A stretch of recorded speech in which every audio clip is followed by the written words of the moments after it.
Okay sir, good evening फिर से एक बार सबको। ठीक है, अच्छा देखो, सैटरडे इवनिंग जैसे कि सबको पता है बेसिक्स ऑफ स्टॉक मार्केट का क्लास है। तो लास्ट क्लास में हम लोग एक केस स्टडीज किया था, याद है? लास्ट वीक एक केस स्टडीज हुआ था डीमार्ट। हाँ, मज़ा आया था डीमार्ट पढ़ के? हाँ सर। हाँ सर। अच्छा देखो डीमार्ट केस स्टडीज तो लास्ट वीक हुआ था, लेकिन लास्ट वीक डीमार्ट के केस स्टडीज के साथ साथ हम लोग और भी एक चीज़ पढ़े थे। क्या स्टार्ट किए थे बोलो तो? कॉर्पोरेट एक्शंस, है ना? कॉर्पोरेट एक्शंस के बारे में बात कर रहे थे ना? हाँ हाँ सर। सर। 5 कॉर्पोरेट एक्शंस, 5 ऐसे कॉर्पोरेट एक्शंस। कॉर्पोरेट एक्शंस का मतलब क्या है इन सिंपल अगर बोलो तो? अच्छा, आज ना थोड़ा सा नेटवर्क इश्यूज है, बारिश और वेदर कंडीशंस खराब है थोड़ा।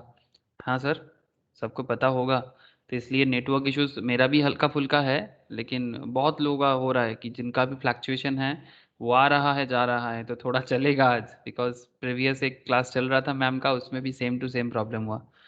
तो ठीक है सर, कोई बात नहीं, करते हैं ऐसे ही। अच्छा, तो 5 कॉर्पोरेट एक्शंस में बात हो रहा था। 5 कॉर्पोरेट एक्शंस जिसमें क्या है कि कंपनी या कॉर्पोरेट लेवल में कुछ डिसीजंस लेते हैं। ठीक है, बिजनेस के लिए कुछ डिसीजंस लेते हैं, बहुत ही वाइटल है, जैसे बेसिक का पार्ट है, but it's a very very very very useful concept. जैसे कि सर क्या क्या, जैसे उसमें से एक एक्शंस के बारे में हम लोगों ने लास्ट वीक बात किया था, क्या सर? डिविडेंड पॉलिसी, है ना? डिविडेंड डिक्लेरेशन के बारे में, कंपनी जब भी कुछ करते हैं उसके ऊपर डिपेंड करके स्टॉक में कुछ ना कुछ होता है ना? कंपनी ने डिविडेंड डिक्लेयर किया, एनुअल जनरल मीटिंग हर साल होता है, आप लोगों को पता होगा, हम लोगों ने बात किया था कि कंपनी एजीएम बुलाते हैं ना, हर साल कंपनी को एजीएम करना ही होता है। जो लोग कंपनी लॉ पढ़े हो, जो लोग कंपनी लॉ पढ़े हो या पढ़ते हो उनको भी पता होगा। हाँ सर, जो लोग एकदम हार्डकोर कॉमर्स का पढ़ाई करते हो, लाइक चार्टर्ड या सीएमए या सीएस का, वहाँ पर कंपनी लॉ में हम लोग एक टॉपिक पढ़ते हैं एनुअल जनरल मीटिंग का। जो लोग नॉन कॉमर्स से हो, डोंट वरी, मैं बस इतना बात कहना चाहूँगा कि हर साल कंपनी को जनरल मीटिंग करना ही पड़ेगा। और जनरल मीटिंग में ना company every year company decide करता है कि क्या किया जाए। तो डिविडेंड क्या है कि कंपनी हर साल डिसाइड करते हैं कि इस बार मैं अपने प्रॉफिट का कुछ पार्ट अपने शेयर होल्डर के अंदर बांट दूं। लेकिन ये डिविडेंड जब जब डिसाइड करता है कंपनी या अगर डिस्ट्रीब्यूट करता है, तो उसका इफेक्ट स्टॉक मार्केट में आता है।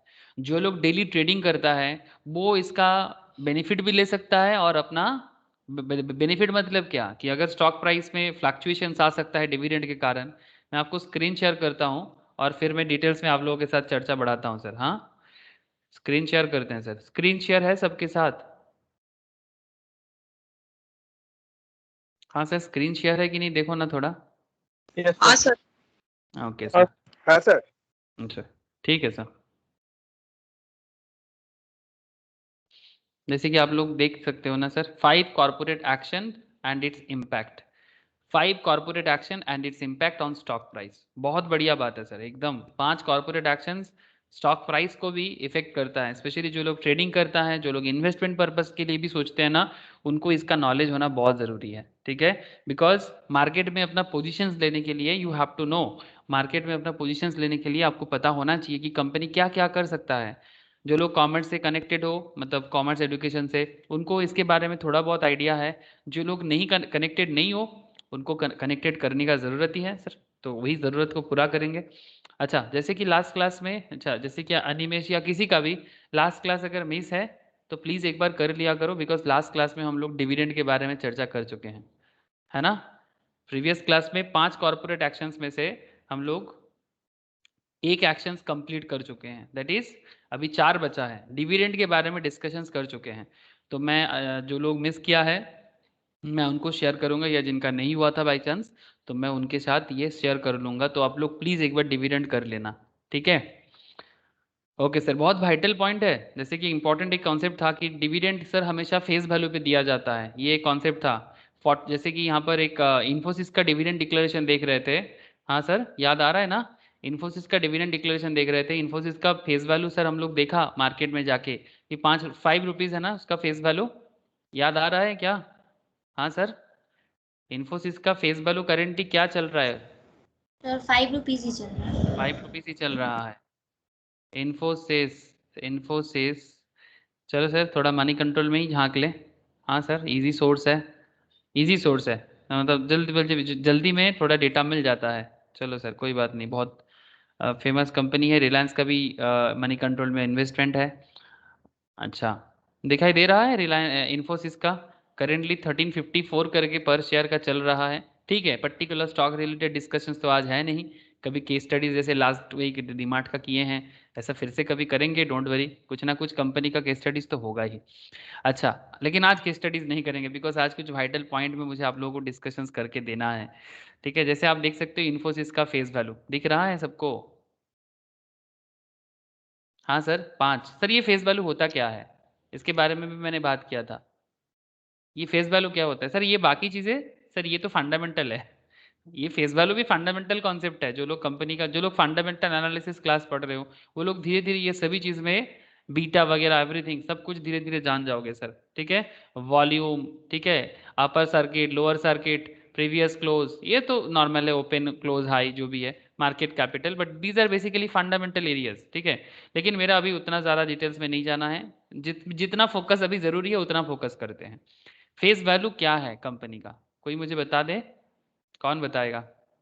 Sir what is the face value और कैसे डिसाइड किया जाता है, और स्टैंडर्ड फेस वैल्यू क्या होता है, कौन बोलेगा? स्टैंडर्ड फेस वैल्यू क्या होता है, कैसे 5 से डिसाइड होता 10। है? हाँ 5-10। क्यों डिसाइड किया जाता है फेस वैल्यू, क्या रीजन क्या है फेस वैल्यू डिसीजंस लेने का? फेस वैल्यू 5 डिसीजंस लेने के पीछे क्या वजह हो सकता है? ऐसा क्या क्या नौबत आ गया कि भाई फेस वैल्यू डिसाइड करना जरूरी हो गया? हाँ सर बोलो ना।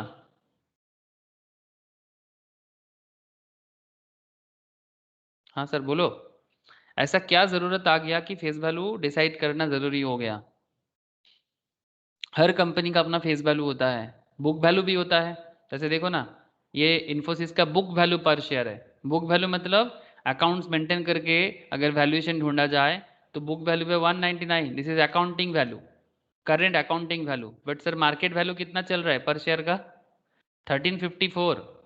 मार्केट शेयर चल रहा है 1354 का, बुक वैल्यू दिखा रहा है 199 का, और फेस वैल्यू बता रहे हैं 5 टका का। सर एक चीज याद रखना, जब भी कोई कंपनी स्टॉक मार्केट में आएगा या जब भी कोई किसी भी कंपनी को मार्केट में आना है ना, उसको अपने शेयर प्राइस तो कुछ तो डिसाइड करना है। हाँ सर, आपका स्टार्टिंग एरिया कुछ तो होगा, किसी भी चीज का वैल्यूएशन जीरो नहीं हो सकता। हाँ सर, किसी भी चीज का वैल्यूएशन जीरो नहीं हो सकता, कुछ तो वैल्यू होगा। आप लोग मेरा बात समझ पा रहे हो? सर ऐसा कैसे, जीरो क्यों नहीं हो सकता? सर जीरो कैसे होगा, जीरो होना बहुत मुश्किल है। सर ऐसे कैसे आप बोल सकते हो? सर कंपनी है, मार्केट में आना चाहता है, जीरो वैल्यूएशन में कैसे आएगा? तो एक एक शेयर का कम से कम मिनिमम एक वैल्यू तो डिसाइड करना होगा। आप मिनिमम वैल्यू तो चूज करो शेयर का। हाँ सर, मिनिमम वैल्यूएशन, इसको बोलते हैं sir, minimum valuation is kind of face value. मतलब कम से कम एक मिनिमम प्राइस तो रखो अपना कि भाई इसका फेस वैल्यू। सर क्या फेस वैल्यू में भी कभी कभी मार्केट में शेयर आ सकता है? हाँ सर आ सकता है। ठीक है, जैसे यहाँ पर फेस वैल्यू ₹5। जैसे एक सिंपल बात कहते हैं, फेस वैल्यू डिसाइड करना बहुत ज़रूरी क्यों होता है? जब स्टार्टिंग में बिजनेस बनता है, एक केस स्टडीज जो लोगों ने करके आया, सर याद है, जो लोग करके आए हो, जो नहीं किया वो बाद में करेगा। ऑर्गेनिक कॉटन टी शर्ट, किसको किसको याद है sir organic cotton T shirt का कहानी? हाँ सर, याद है सर। याद है सर। याद है ना? Yes. Organic cotton T shirt एक बिजनेस था, फर्स्ट टाइम कोई बिजनेस बन रहा था। सर ये कितना पैसा मार्केट से स्टार्ट किया था बिजनेस को, याद है? वहाँ से 50 लाख, 5 करोड़। 5 करोड़ का बिजनेस थे, कैपिटल जुगाड़ किया था, याद है ना? टोटल कैपिटल जुगाड़ किया था मार्केट से 5 करोड़ का, बिजनेस में इन्वेस्ट करने के लिए, किसी न किसी से मांग के। तो 5 करोड़ जो इसका बिजनेस से ये मार्केट से जुगाड़ किया था, दिस कैपिटल इज एक्चुअली इसका, this is called market value on the starting date. इसको क्या बोलता है सर? मार्केट वैल्यू बोलता है। अब सवाल है कि ये तो मार्केट वैल्यू हो गया, टोटल जो कैपिटल इसका मार्केट का है, मतलब जितना अमाउंट लेके आप बिजनेस में आते हो, that is your market value. लेकिन सवाल है कि अब इसको शेयर कैपिटल में कन्वर्ट कैसे करेंगे स्टार्टिंग में? ये एक स्टार्टअप है सर, इसका अभी तक मार्केट में बिजनेस हुआ ही नहीं, स्टार्टअप है, एकदम आ रहा है मार्केट में। तो ऐसे हालत में मिनिमम कुछ तो वैल्यूएशन करना पड़ेगा पर शेयर का। ओ सर समझ में आ रहा है ना? तो पर शेयर वैल्यू कम से कम 5 टका मानोगे। जैसे हमारा ऑर्गेनिक कॉटन टी शर्ट का हम लोग 10 माने थे ना? Yes sir. 10 पर शेयर माने थे, 5 भी मान सकते हैं, उसमें कोई प्रॉब्लम नहीं है। तो अगर ऑर्गेनिक कॉटन टी शर्ट का 10 नॉर्मली स्टैंडर्ड है, ये 10%। आप लोग जो लोग अकाउंट्स पढ़ के आए हो, कंपनी अकाउंट्स करते थे बचपन में, हाँ कंपनी अकाउंट्स अनिमेश मोने पड़ছে कंपनी अकाउंट से अनिमेश आवाज আসছে আমার? হ্যালো, হ্যাঁ অনিমেষ আওয়াজ আসছে? হ্যাঁ স্যার বলুন। হ্যাঁ হ্যাঁ, করেছি কোম্পানি অ্যাকাউন্টস। কোম্পানি অ্যাকাউন্টসে আমরা করতাম না কি ফেস ভ্যালু 5 টাকা 10 টাকা, হ্যাঁ আর সাথে আমরা অ্যাপ্লিকেশন एंट्री की করতাম bank account debit to share application, फिर allotment to share application to allotment, final call, हाँ सर हाँ। याद है ना, जर्नल एंट्री हाँ। करना पड़ता था। तो एग्जैक्टली वही कॉन्सेप्ट है, बट हमारा करंट फोकस एरिया अकाउंटेंसी नहीं है, current focus area face value का यूज, फेस वैल्यू का यूज इन रियल लाइफ। अब ना पॉइंट इज दैट, ठीक है सर, फेस वैल्यू अगर 10 हो जाता है ना, तो आप अपना शेयर कैपिटल को बांट सकते हो। कैसे बांट सकते हो? How can you determine your share capital? Total अगर 5 करोड़ कैपिटल आपके पास है और पर शेयर का वैल्यूएशन आपने मिनिमम कितना रखा, फेस वैल्यू वाइज 10, तो how much capital you have? Share capital कितना हो जाएगा? 50 लाख। 50 lakh share capital. समझ में आया ना सर? अब यही 50 लाख शेयर कैपिटल आप मार्केट में क्या कर सकते हो सर? इशू कर सकते हो। ये टोटल 50 लाख शेयर कैपिटल में से आप मार्केट में इशू करोगे, जो कोई ना कोई सब्सक्राइब करेगा, ठीक है। अब इसको आप पूरा यूज कर लो, आधा यूज कर लो, जैसे ऑर्गेनिक कॉटन टी शर्ट का जो स्टोरी है, जिन्होंने नहीं किया वो बाद में फिर से करेगा, डोंट वरी। लेकिन हम लोगों ने इसका डिसीजन ऐसे लिए थे कि 25 लाख अभी इशू करते हैं और 25 लाख बाद में। हाँ सर, यस तो सर। रियल लाइफ में कंपनी भी ऐसा ही करता है, रियल लाइफ में कंपनी भी ऐसा ही करता है कि एक मिनिमम अमाउंट लेके आते हैं, फिर उसको पर शेयर के हिसाब से डिस्ट्रीब्यूट करते हैं, फेस वैल्यू के हिसाब से, और तब जाके उसको शेयर कैपिटल का पता चलता है, और वही शेयर कैपिटल वो मार्केट में इन्वेस्ट करता है, ठीक है। मतलब जिसको सब इशू करता है, शेयर कैपिटल इशू करेगा, फिर उसके हिसाब से लोग मतलब जो भी, जैसे कोई बड़े म्यूचुअल फंड कंपनीज हो, कोई प्रोमोटर हो, हम आप जैसे रिटेल पार्टिसिपेंट्स हो, LIC जैसे डोमेस्टिक इंस्टीट्यूशनल इन्वेस्टर्स हो, फॉरेन इंस्टीट्यूशनल इन्वेस्टर्स हो, कोई भी इशू मतलब ले सकता है कंपनी का शेयर्स। बट कितना लेगा, कैसे लेगा, उसका मिनिमम एक अकाउंट्स का पैटर्न पहले से डिसाइड हो जाना चाहिए। तो फेस वैल्यू का बहुत इंपॉर्टेंट यूज है सर, और इसीलिए डिविडेंड के साथ इसका कनेक्शन क्या है सर? सर डिविडेंड के साथ इसका कनेक्शन ये है कि अगर कंपनी ने बोला कि पर शेयर 42 रुपीज डिविडेंड डिक्लेयर करेगा, तो आपका हिसाब होगा फेस वैल्यू के थ्रू से, नॉट बुक वैल्यू, ठीक है। तो कंपनी क्या बोलेगा? कंपनी ये बताएगा कि उसका dividend pay out is set to be 840%। Dividend pay out कितना है? 840%, because 42 divided by 5, 42 divided by 5, that is the reason कि उसने क्या बोला कि डिविडेंड पे आउट है उसका 840%। अगर पर शेयर, जैसे इन्फोसिस ने दिया था एक बार बीच में 42 पर शेयर, इसीलिए इस तरह का डिसीजन वो बता रहा है कि मेरा डिविडेंड पे आउट 840% है। अब लोग देख के पागल हो जाएगा, भाई 840% मार्केट शेयर के हिसाब से नहीं, मार्केट प्राइस के हिसाब से नहीं, फेस वैल्यू के हिसाब से। तो जो भी हो, ये एक बहुत अच्छा कॉन्सेप्ट था। फिर हम लोगों ने एक चीज देखा था कि डिविडेंड डिक्लेयर करने के बाद शेयर प्राइस में अप डाउन हुआ था, हाँ याद आ रहा है? ये देखो सर, ट्रेडिंग कर रहा था 335 में, कंपनी ने डिविडेंड डिक्लेयर किया पर शेयर का 5 टका, ठीक है। उसी हिसाब से ITC ड्रॉप डाउन भी हो गया था मार्केट में 330 में। अगर क्यों हुआ था वो भी मैंने बताया था, याद है? कि अगर मार्केट से कंपनी पर शेयर के हिसाब से 5 रुपीज पर शेयर के हिसाब से 5 रुपीज अगर डिक्लेयर कर देता है डिविडेंड के हिसाब से, तो डिविडेंड एक बार डिक्लेयर कर देगा तो क्या ये पैसा कंपनी के पास रहेगा या चला जाएगा? डिविडेंड डिक्लेयर होने के बाद, ये लास्ट क्लास का डिस्कशन है, मैं बस एक बार याद दिला रहा हूं आप लोगों को। डिविडेंड डिक्लेयर के बाद क्या वो कैपिटल कंपनी के पास रहता है, जो प्रॉफिट का पार्ट वो डिस्ट्रीब्यूट कर देता है? नहीं रहता है, नहीं रहता है सर। वो पैसा मार्केट, उसका कैपिटल के अंदर नहीं रहता है। तो ये एक मार्केट का सेंटीमेंट काम करता है, मार्केट सेंटीमेंट इस तरह से काम करता है कि जितना अमाउंट का डिविडेंड डिक्लेयर कर देगा, उतने अमाउंट में मार्केट शेयर प्राइस को भी नीचे कर देता है। इसलिए देखा गया है कि ऐसे ITC का शेयर 335 में चल रहा था, और जैसे ही मार्केट में डिविडेंड वो 5 टका पर शेयर डिक्लेयर कर दिया, उसी हिसाब से मार्केट में जो लोग ट्रेडिंग कर रहा है उनको अचानक से देखा कि भाई ITC का जो शेयर प्राइस है, ठीक है, वो ड्रॉप डाउन होकर 330 में आ गया। The reason of this price drop down is because the amount paid out no longer belongs to company, किसी का बैकग्राउंड में नॉइज है, थोड़ा सा म्यूट कर लो सर। অনিমেষ একটু এটা অনিমেষের না কাজ ছিল। অরিজিৎ না, ঠিক আছে, ओके सर, कोई बात नहीं। तो देखो, तो ये कॉन्सेप्ट के बारे में बात हो गया था लास्ट क्लास में। जो लोग नहीं किया था मैं उनको बोलूंगा एक बार जरूर डिविडेंड देख लो, ठीक है, बिकॉज वाइटल पॉइंट था। फिर डिविडेंड कब कब इशू होता है, एक्स डिविडेंड, कम डिविडेंड, ठीक है, ये सब वाइटल पॉइंट था।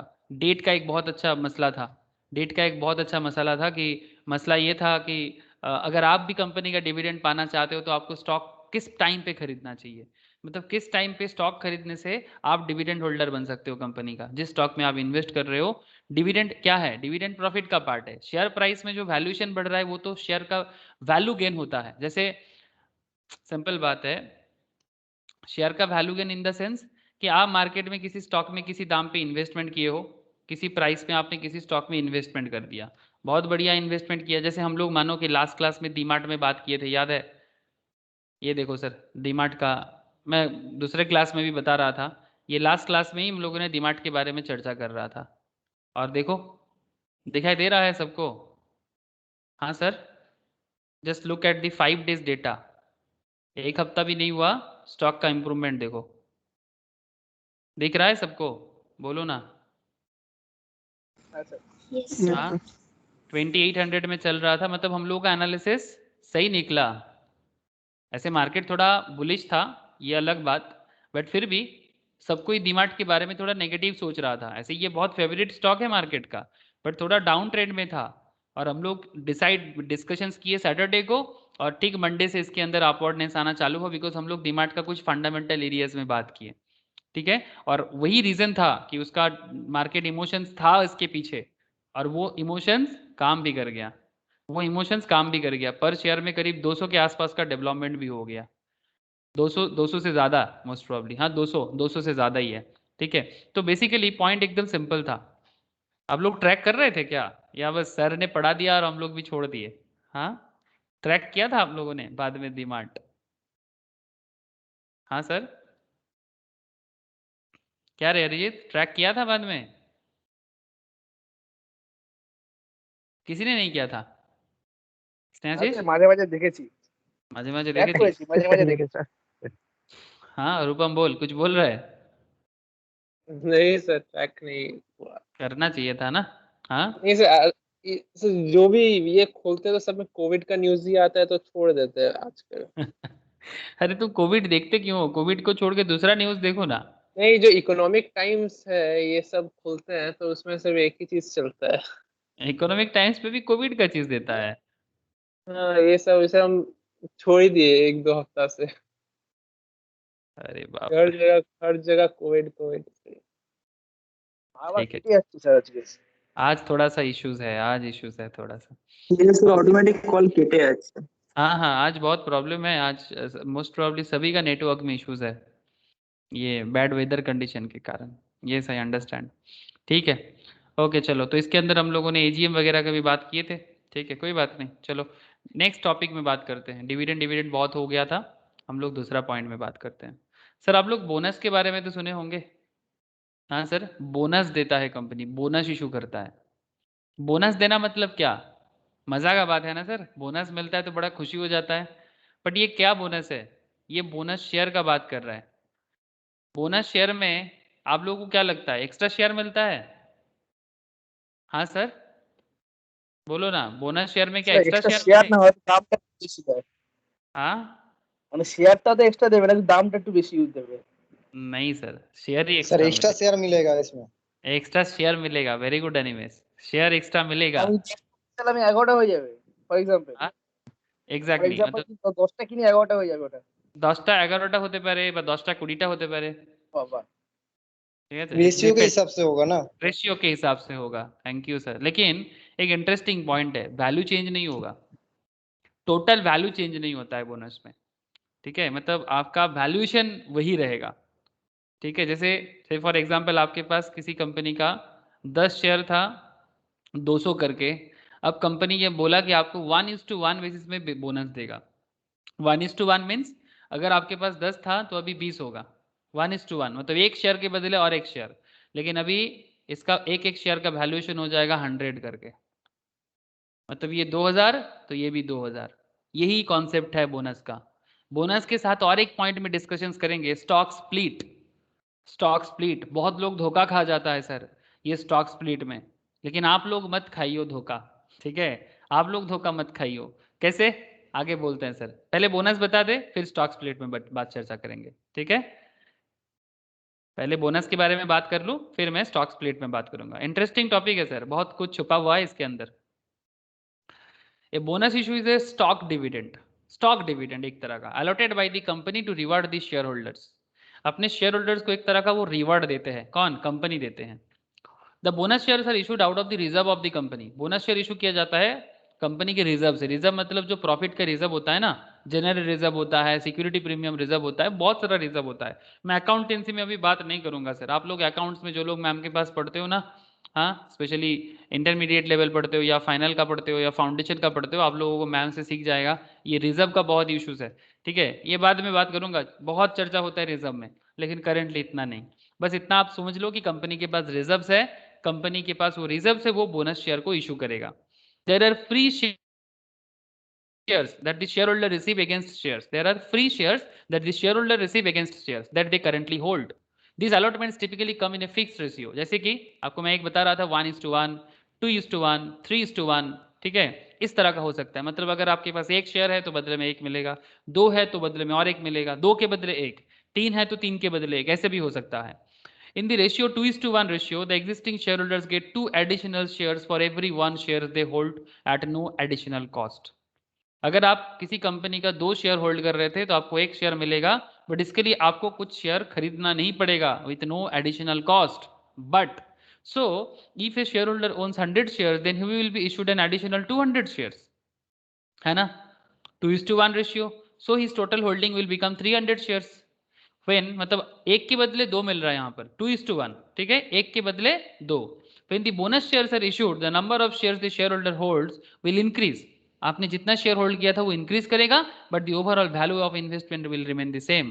But overall investment value change नहीं होगा। सर ये कैसा हुआ फिर? बोनस मिला पर वैल्यू चेंज नहीं हुआ।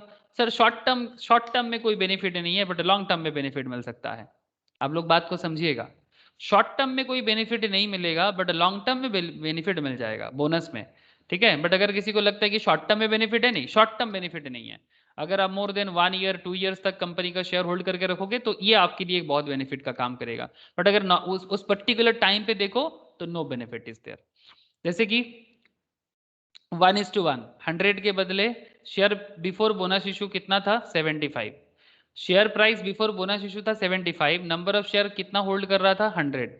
अभी 1:1 दिया, मतलब 1 के बदले 1 तो 200 हो गया, ठीक है? तो पहले 100 करके 75 था, तो वैल्यू ऑफ इन्वेस्टमेंट था आपका 7,500, 7,500 का। अभी share price after bonus issue, look at here sir, share price after bonus issue totally half हो गया सर। सर ये हाफ क्यों हो गया? सर स्टॉक स्प्लिट हो जाता है बोनस में। जब भी बोनस होता है स्टॉक स्प्लिट भी हो जाता है। आगे बात करते हैं। 10 का फेस वैल्यू 5 हो जाएगा तो ऑटोमेटिकली मार्केट प्राइस भी आधा हो जाएगा। 75 का शेयर 37.5 में दिखेगा। सर क्या ये चलता है? यस, ये अकाउंट्स में मतलब ये अकाउंट्स में ये चेंजेस अलाउबल है सर। अकाउंट्स में ये अकाउंट्स में अलाउड है कंपनी के लिए, तो कंपनी ऐसा कर सकता है अपने शेयर प्राइस को लेके। सर ऐसा करके फायदा क्या हुआ? सर फायदा ये हुआ कि बहुत लोगों ने सोचा कि उसका शेयर मिल गया ज्यादा, ठीक है? और दूसरा पॉइंट, ये जो शेयर प्राइस लोअर दिखता है ना, अचानक से शेयर प्राइस 37.5 होने से, 75 का शेयर 37.5 होने से बहुत लोगों को ऐसा फीलिंग आता है, अरे बाप रे ये तो 75 का शेयर था, इतना दिन तक 75 में चल रहा था, अभी 37.5 में चल रहा है, तो शेयर अच्छा होगा, इसको खरीदना चाहिए, फिर से 75 के आसपास जाएगा।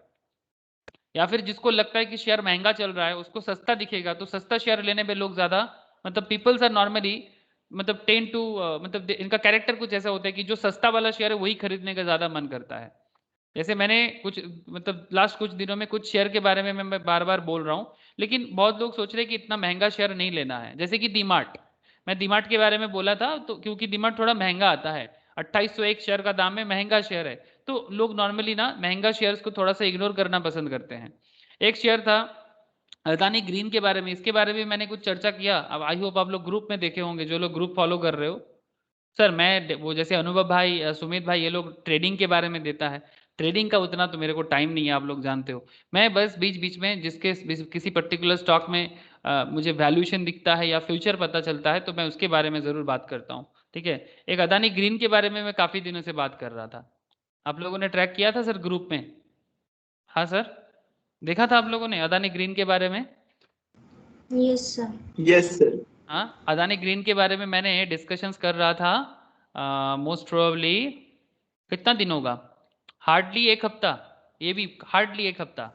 उस टाइम पे अदानी ग्रीन कुछ 1100 समथिंग चल रहा था। आप देखो 12 में तो 1049 ऐसा कुछ, May 14 मतलब लास्ट सैटरडे के आसपास का ही बात कर रहा हूँ मैं। तो मैं अदानी ग्रीन में ही बात कर रहा था, तो ये भी थोड़ा मतलब हायर साइड में है, 1000 से ज़्यादा शेयर प्राइस है।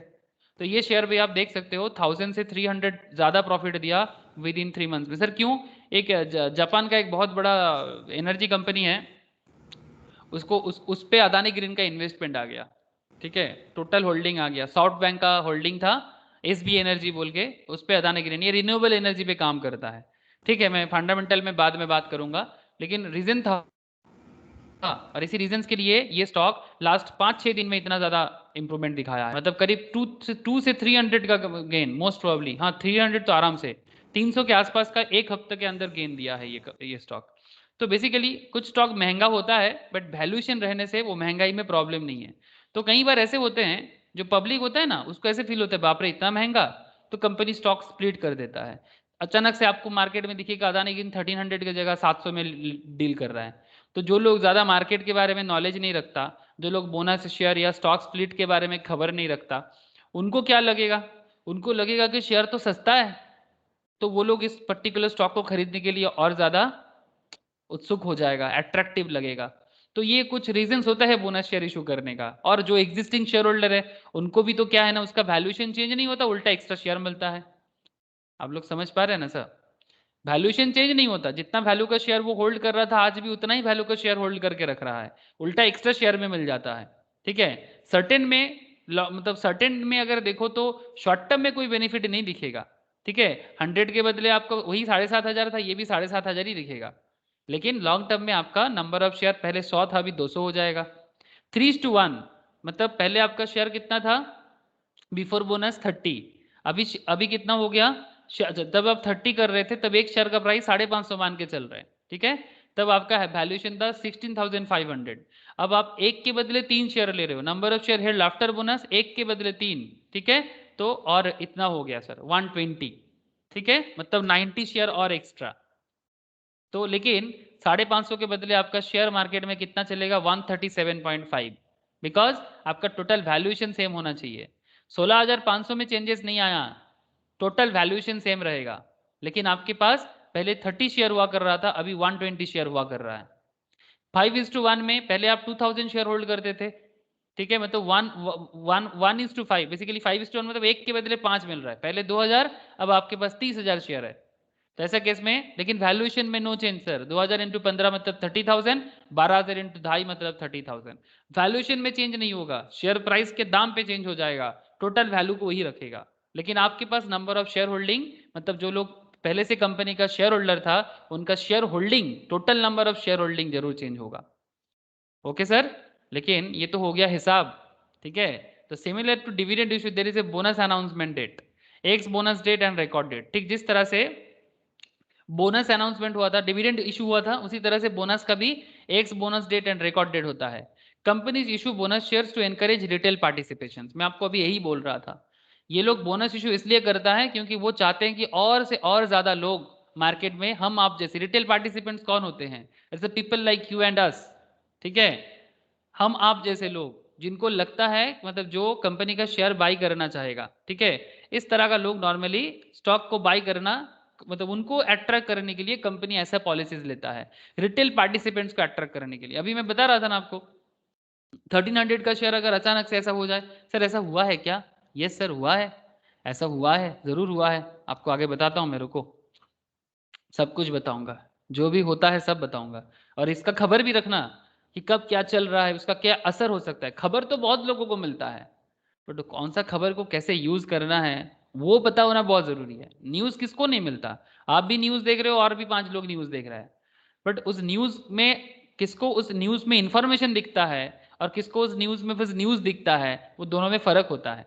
ठीक है सर, तो उस न्यूज का मतलब ढूंढो। और जैसे कि एसबी एनर्जी, ये न्यूज ही था, खबर था, बट उस खबर में मुझे इंफॉर्मेशन पता चला कि अच्छा इसमें कुछ बात है, इसलिए मैंने रिकमेंड किया था कि अदानी ग्रीन लीजिए, या फिर अदानी ग्रीन का वैल्यूएशन बढ़ सकता है।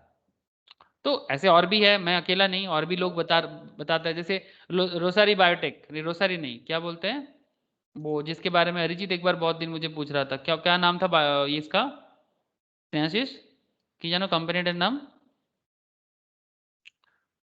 मेडिसिन का लोसरी ना की नाम कंपनी सर लॉरस लैब।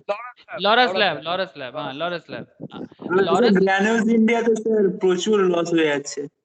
সে গ্র্যানুয়াল গ্র্যানুলসে কতই নিয়েছিস তুই?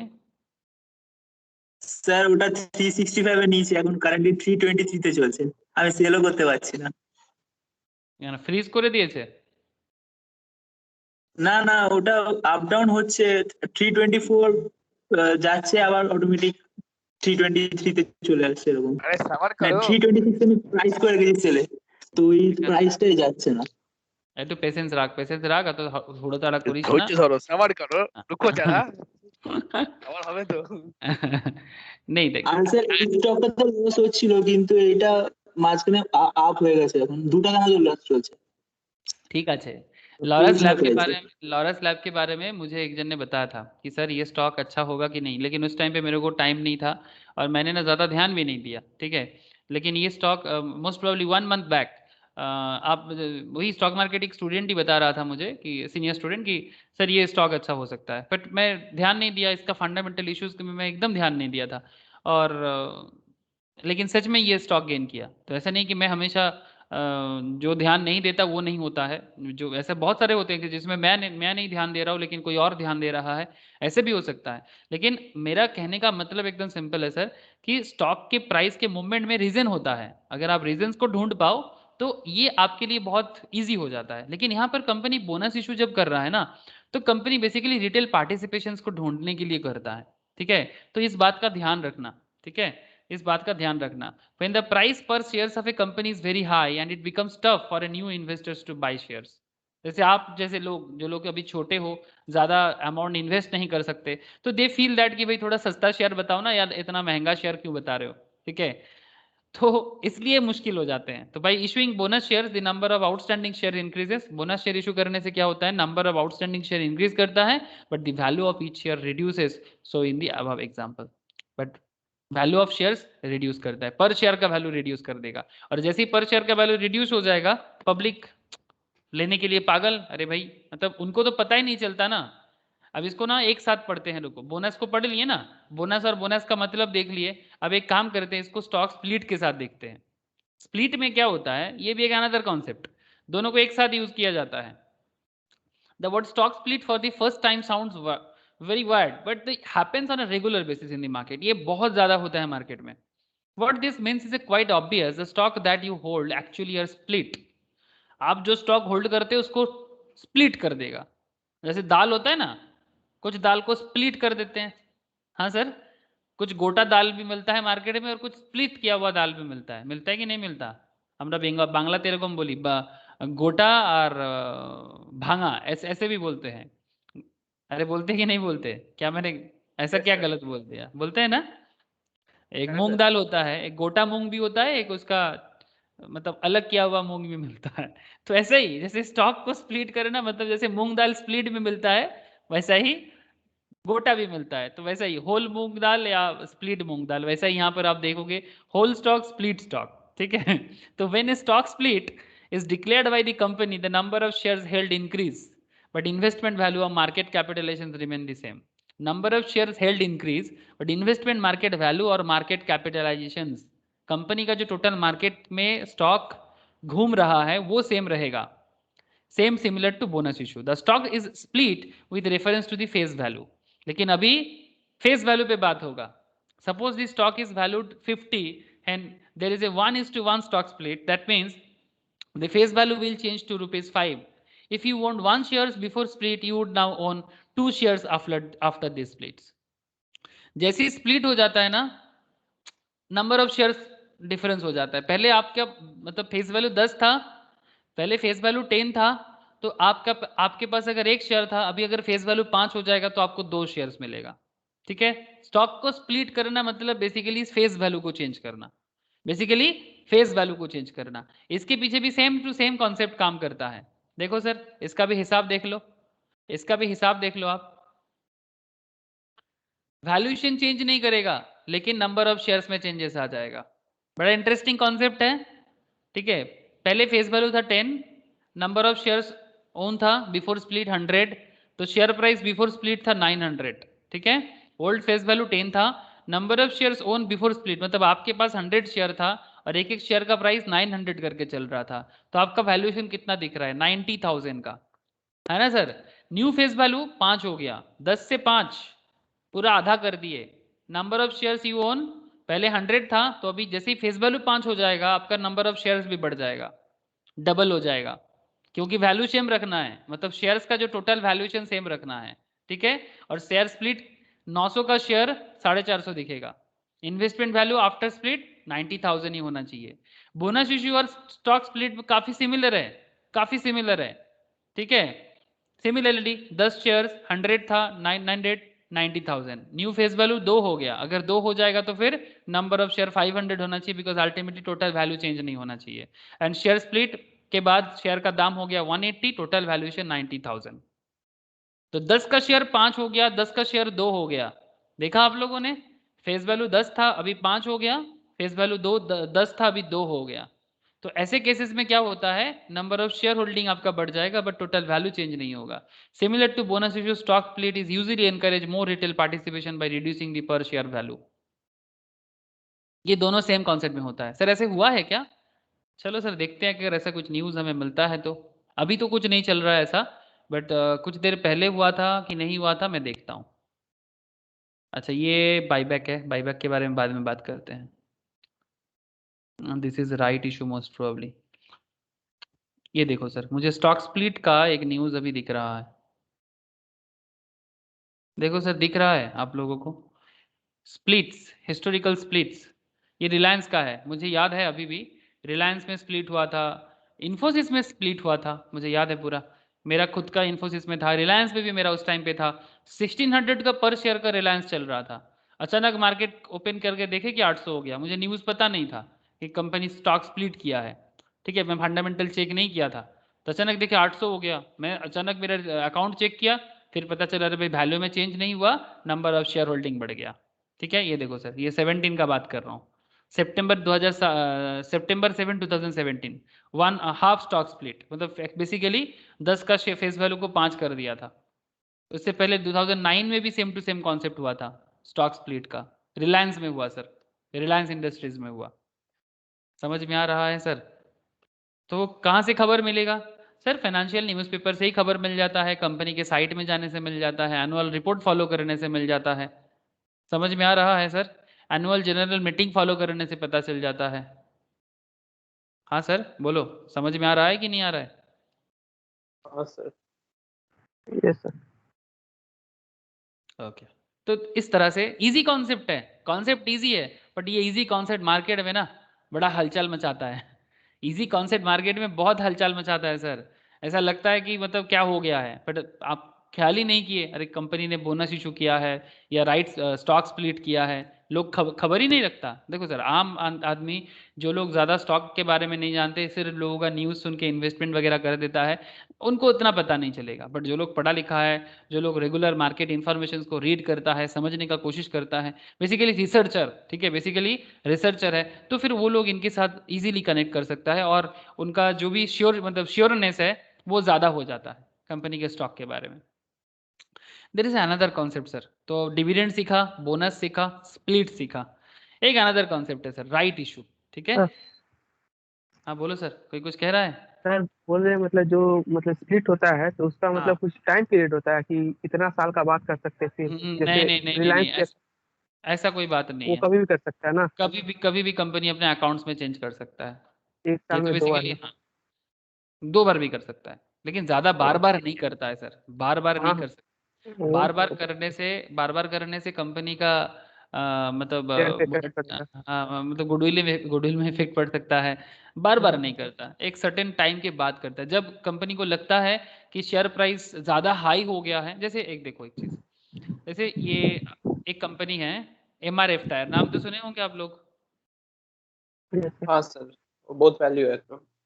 हाँ बहुत ज्यादा है। बहुत ज्यादा है सर ठीक है, बहुत ज्यादा है। अब ये अपना टारगेट ग्रुप बना के रखा है, जो लोग MRF में इन्वेस्ट करते हैं वो एक अपना सिस्टम पे चलता है। ठीक है, जैसे MRF का अगर आप लास्ट 5 साल में देखो, ठीक है, लास्ट 5 साल में, एक सेकंड,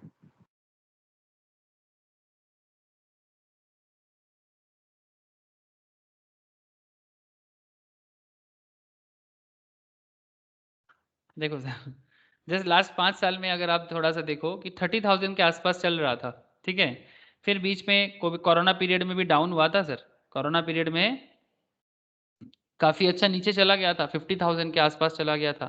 ठीक है, उसके बाद फिर से अपने आप को थोड़ा मेंटेन किया और फिर से 80,000 प्लस जा रहा है। अगर आप ऑल टाइम हाई देखोगे तो ऑल टाइम हाई अभी तक ये मोस्ट प्रोबेबली उसी के आसपास ही चल रहा होगा।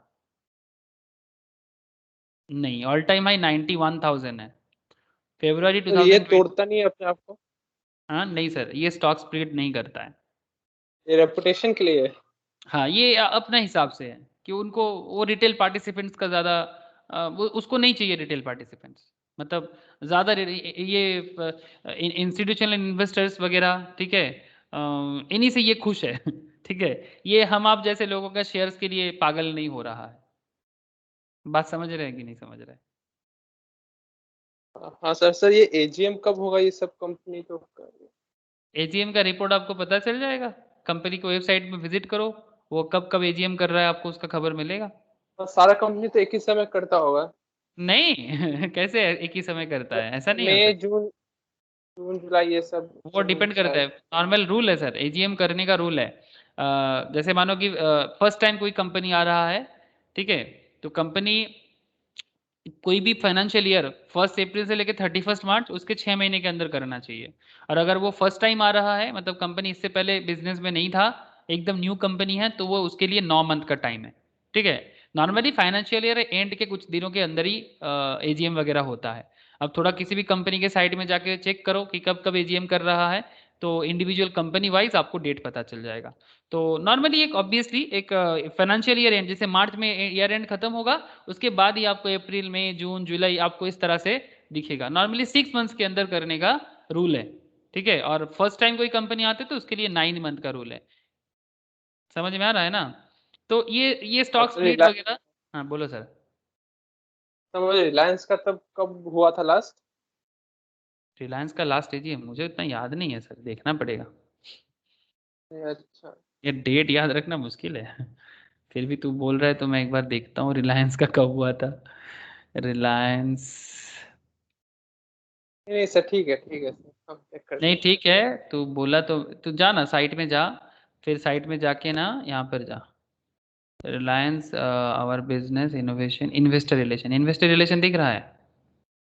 हाँ हाँ हाँ ठीक है, इन्वेस्टर रिलेशन, फिर यहाँ पर जा शेयर होल्डर इन्फॉर्मेशन। ठीक है, हाँ। यहाँ पर मिलेगा, यहीं पर मिल जाएगा, देख, transfer of share only in demat form, dividend history, scheme of arrangement, ये देख, update on the proceeding of the meeting of equity share holder of the company, voting results. ठीक है, इस तरह से तेरे को मिलेगा नोटिस, AGM भी दिख जाएगा यहाँ पर, एनुअल जनरल मीटिंग कब हुआ है नहीं हुआ है। ठीक है, सर या सही फिर है। इस तरह से मिलेगा, या फिर तू गूगल में जाके अगर जस्ट डायरेक्ट लिख रिलायंस AGM, वो भी मिल जाएगा। कंपनी के साइड में ही जाना।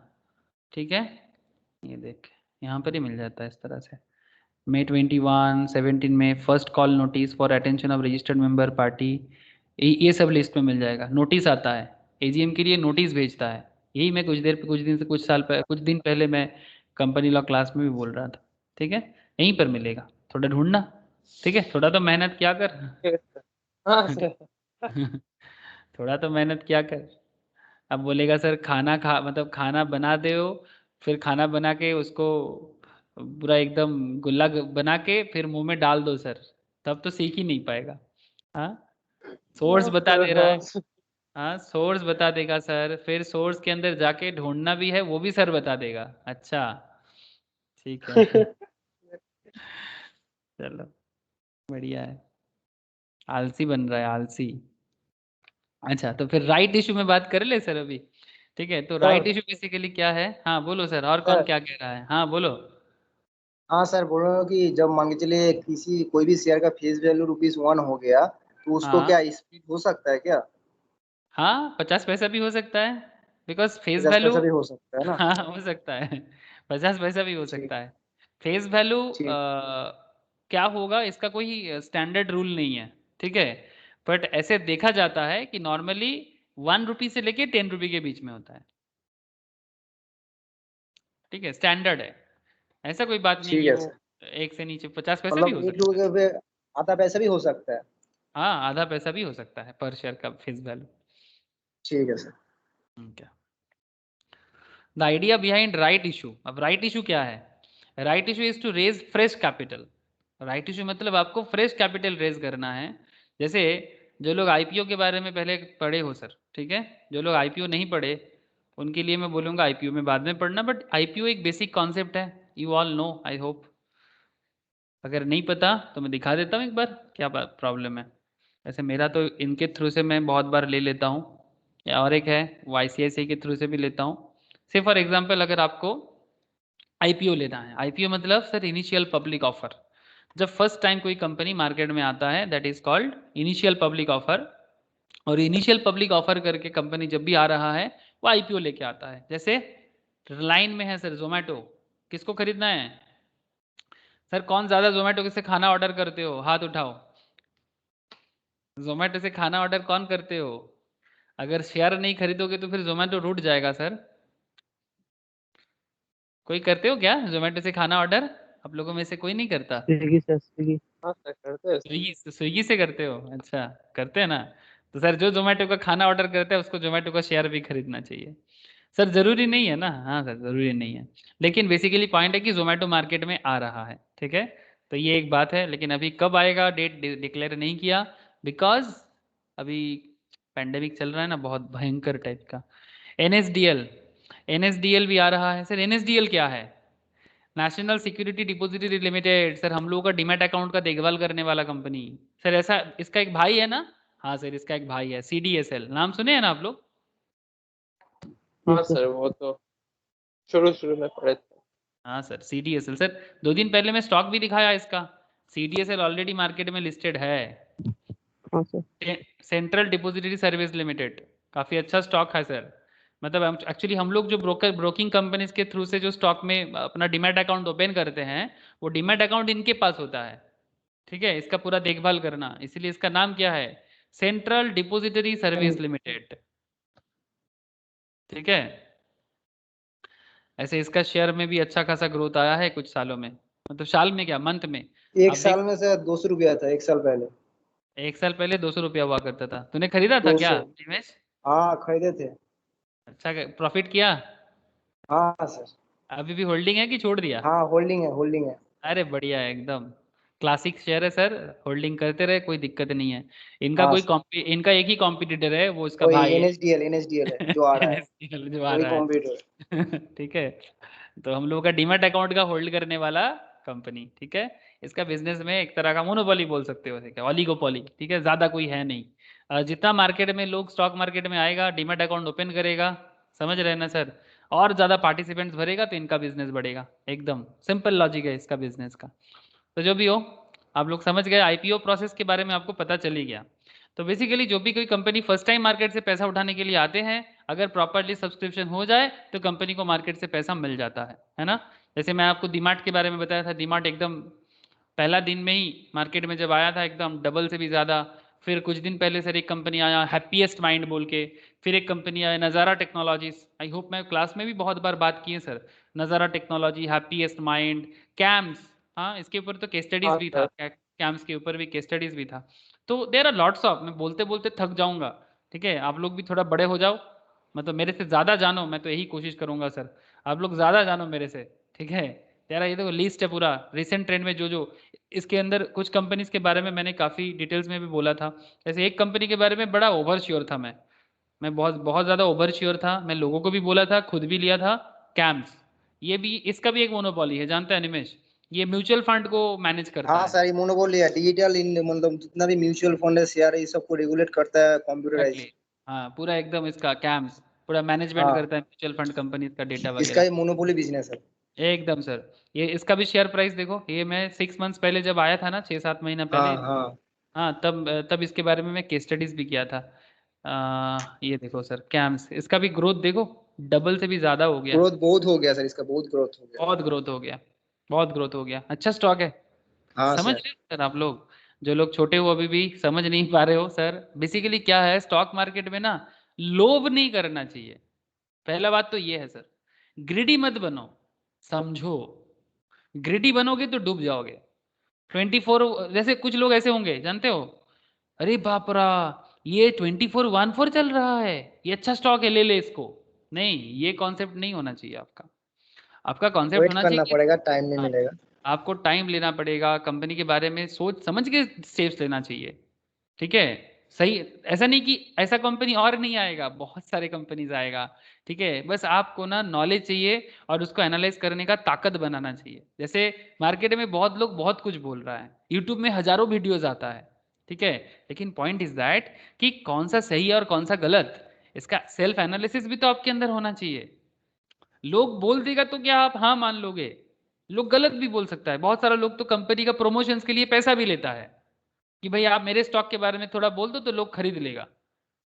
ऐसा करते कि नहीं करते? करते हैं कि सर? करते हैं।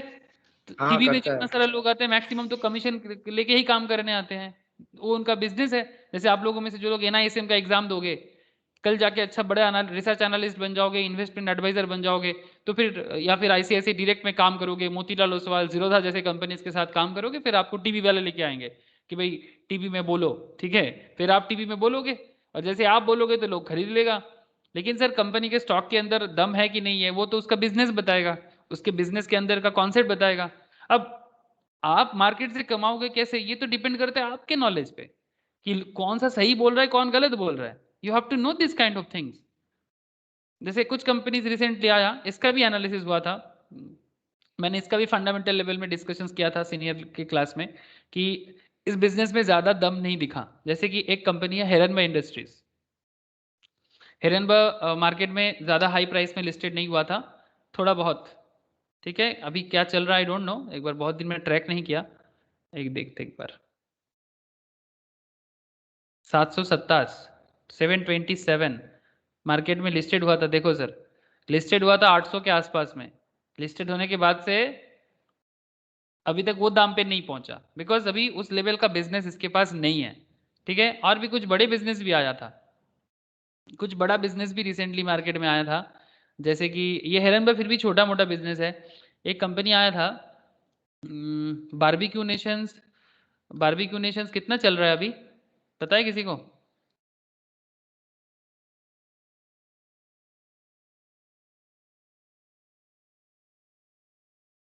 $621, थोड़ा सा ठीक ठाक चल रहा है, बहुत खराब हालत नहीं है, ठीक है, थोड़ा ठीक ठाक है। ऐसे गया था बहुत हाई में 722, उसके बाद नीचे आ गया, आना ही था, बिकॉज ये रेस्टोरेंट चेन चलाते हैं सर, है ना, हॉस्पिटलिटी सर्विस के साथ कनेक्टेड है, फूड वगैरह इसके साथ, तो डाउन जाना ही है, बिकॉज इसके बिजनेस अभी ज़्यादा कुछ चलेगा नहीं।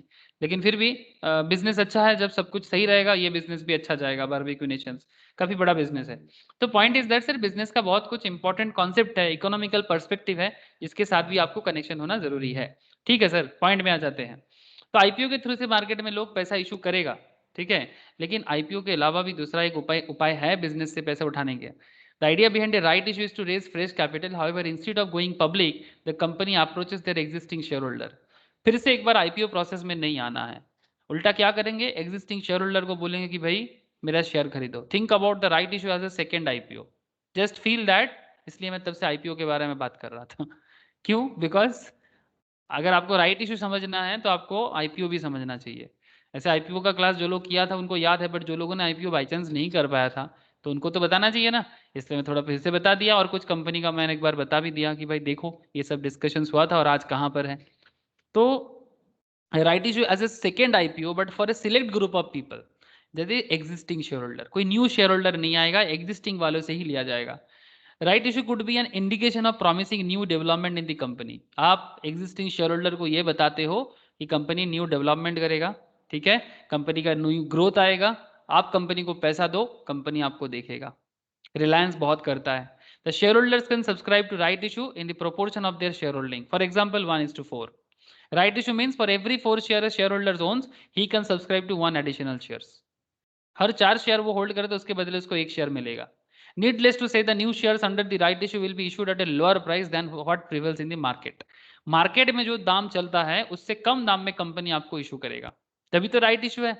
नहीं तो एग्जिस्टिंग शेयर होल्डर क्यों लेगा आपसे, वो बोलेगा मार्केट दाम पे ले लेंगे, फालतू में ज्यादा दाम देके क्यों लेंगे, या फिर मार्केट प्राइस से क्यों लेना है, नहीं लेना है। तो इसलिए कंपनी उसको क्या बोलेगा कि भाई कम दाम में देंगे लेकिन आप दो पैसा। लेकिन इसमें क्या होता है ना, श्योर शॉट होता है, क्या पता फिर से अगर सेकंड IPO के लिए आ जाए तो फिर पता चले पैसा मिला ही नहीं।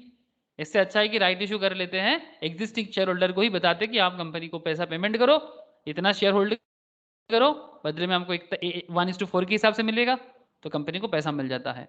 However a word of caution, एक चीज समझना चाहिए, the investor should not be swayed by the discount offered by the company. Company discount देने से ही ना शेयर होल्डर को पागलपंती नहीं दिखाना चाहिए, but they should look beyond that. Right issue is different from bonus issue as one is paying money to acquire shares. Bonus issue में आपको payment नहीं करना पड़ रहा था, बट राइट इशू में आपको पेमेंट करना पड़ता है। Hence the shareholder should subscribe only if he or she is completely convinced about the future of the company. अगर आपको कंपनी की फ्यूचर बिजनेस के बारे में ज्यादा कन्विंस, मतलब आप ज्यादा कन्विंस नहीं होते हो, आपको ज्यादा श्योर शॉट नहीं होते हो ना, तो आपको नहीं लेना चाहिए। Also if the market price is below the subscription price, market price अगर सब्सक्रिप्शन प्राइस से कम है, that means right issue price का बात कर रहा है, it is obviously cheaper to buy it from the open market.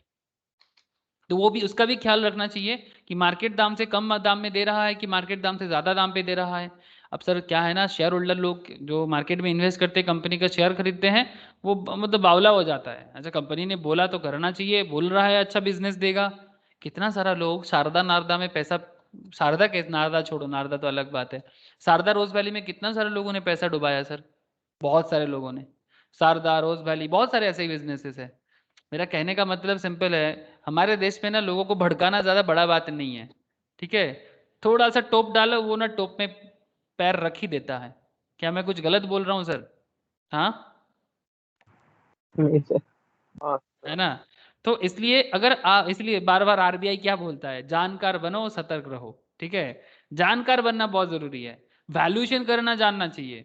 जैसे ये तो बेसिक्स में बात, ये सब होगा ही जब आप लोग फंडामेंटल एनालिसिस पढ़ोगे, टेक्निकल एनालिसिस भी करोगे, कोई कोई करता है आप लोगों में से, तो तब आप और ज्यादा अपने आप को बिल्ड कर लोगे कंपनी के बारे में, आप और ज्यादा अपने आप को मास्टर बना लोगे, तो धीरे धीरे ना आपको वो नॉलेज गैदर हो जाएगा, कब क्या करना चाहिए उसका भी समझ हो जाएगा। तो लेकिन sir this is another way company पैसा रेज कर सकता है, ठीक है। Right issue is not bad for the existing share holder if you have a faith in your company. अगर आपको अपनी कंपनी के प्रति विश्वास है, जैसे कि रिलायंस, हाँ, नाम भी उसका भरोसा है, और सच में इन्वेस्टर का डार्लिंग कंपनी है सर, एकदम कभी भी अपने इन्वेस्टर्स को डुबाता नहीं है।